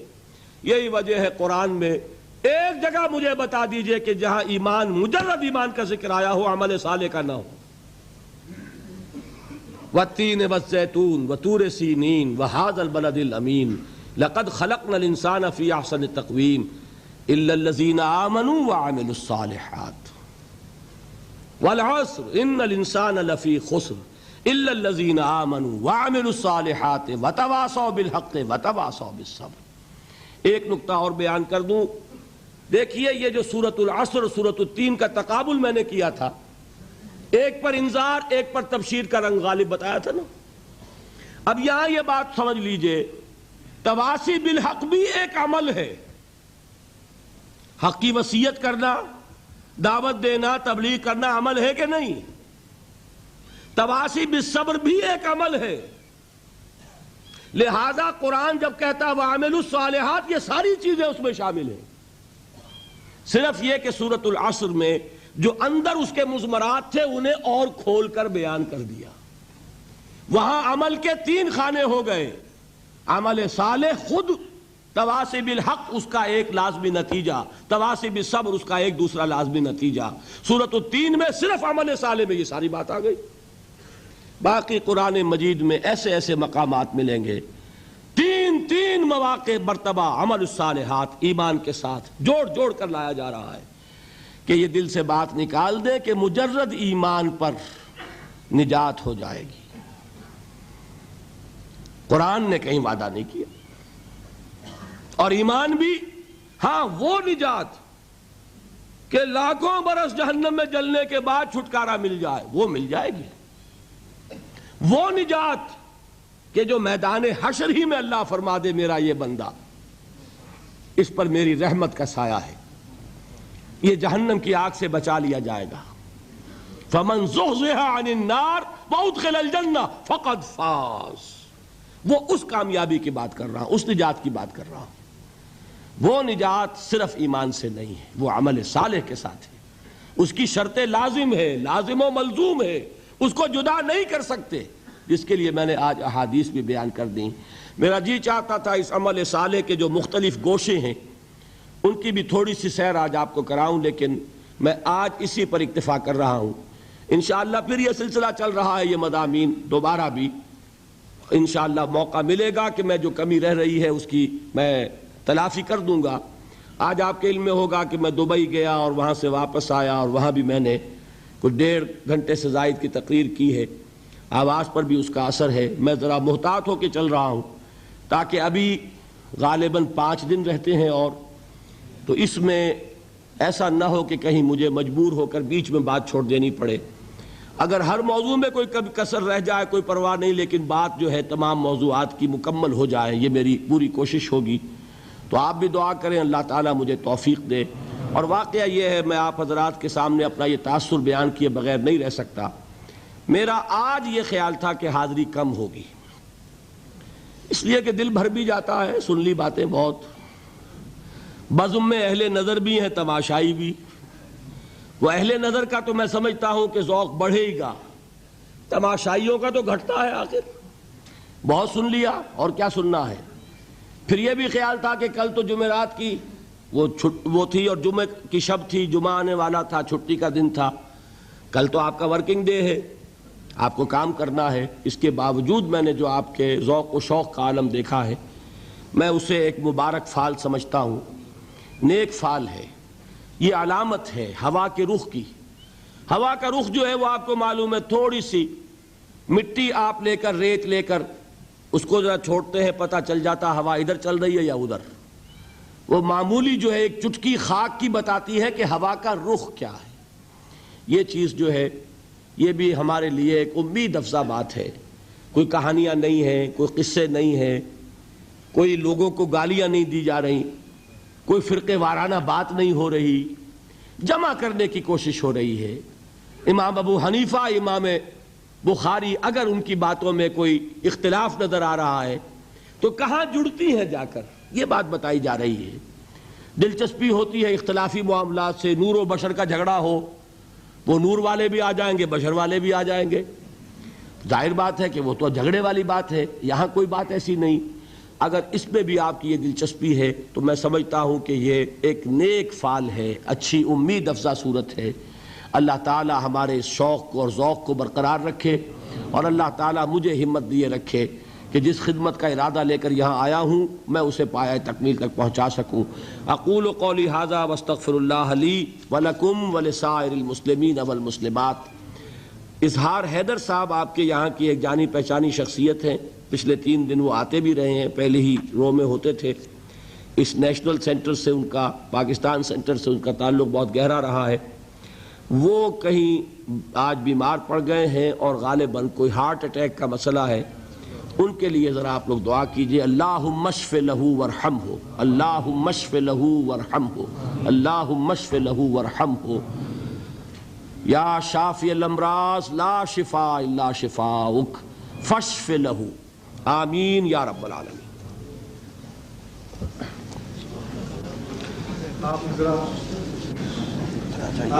جیسا کہ پہلے 3 دنوں تک اتنی خاموشی سے بیٹھے رہے ہیں، آپ کو بتا دیجیے کہ پھر چند نماز کے لیے بیٹھے ذرا۔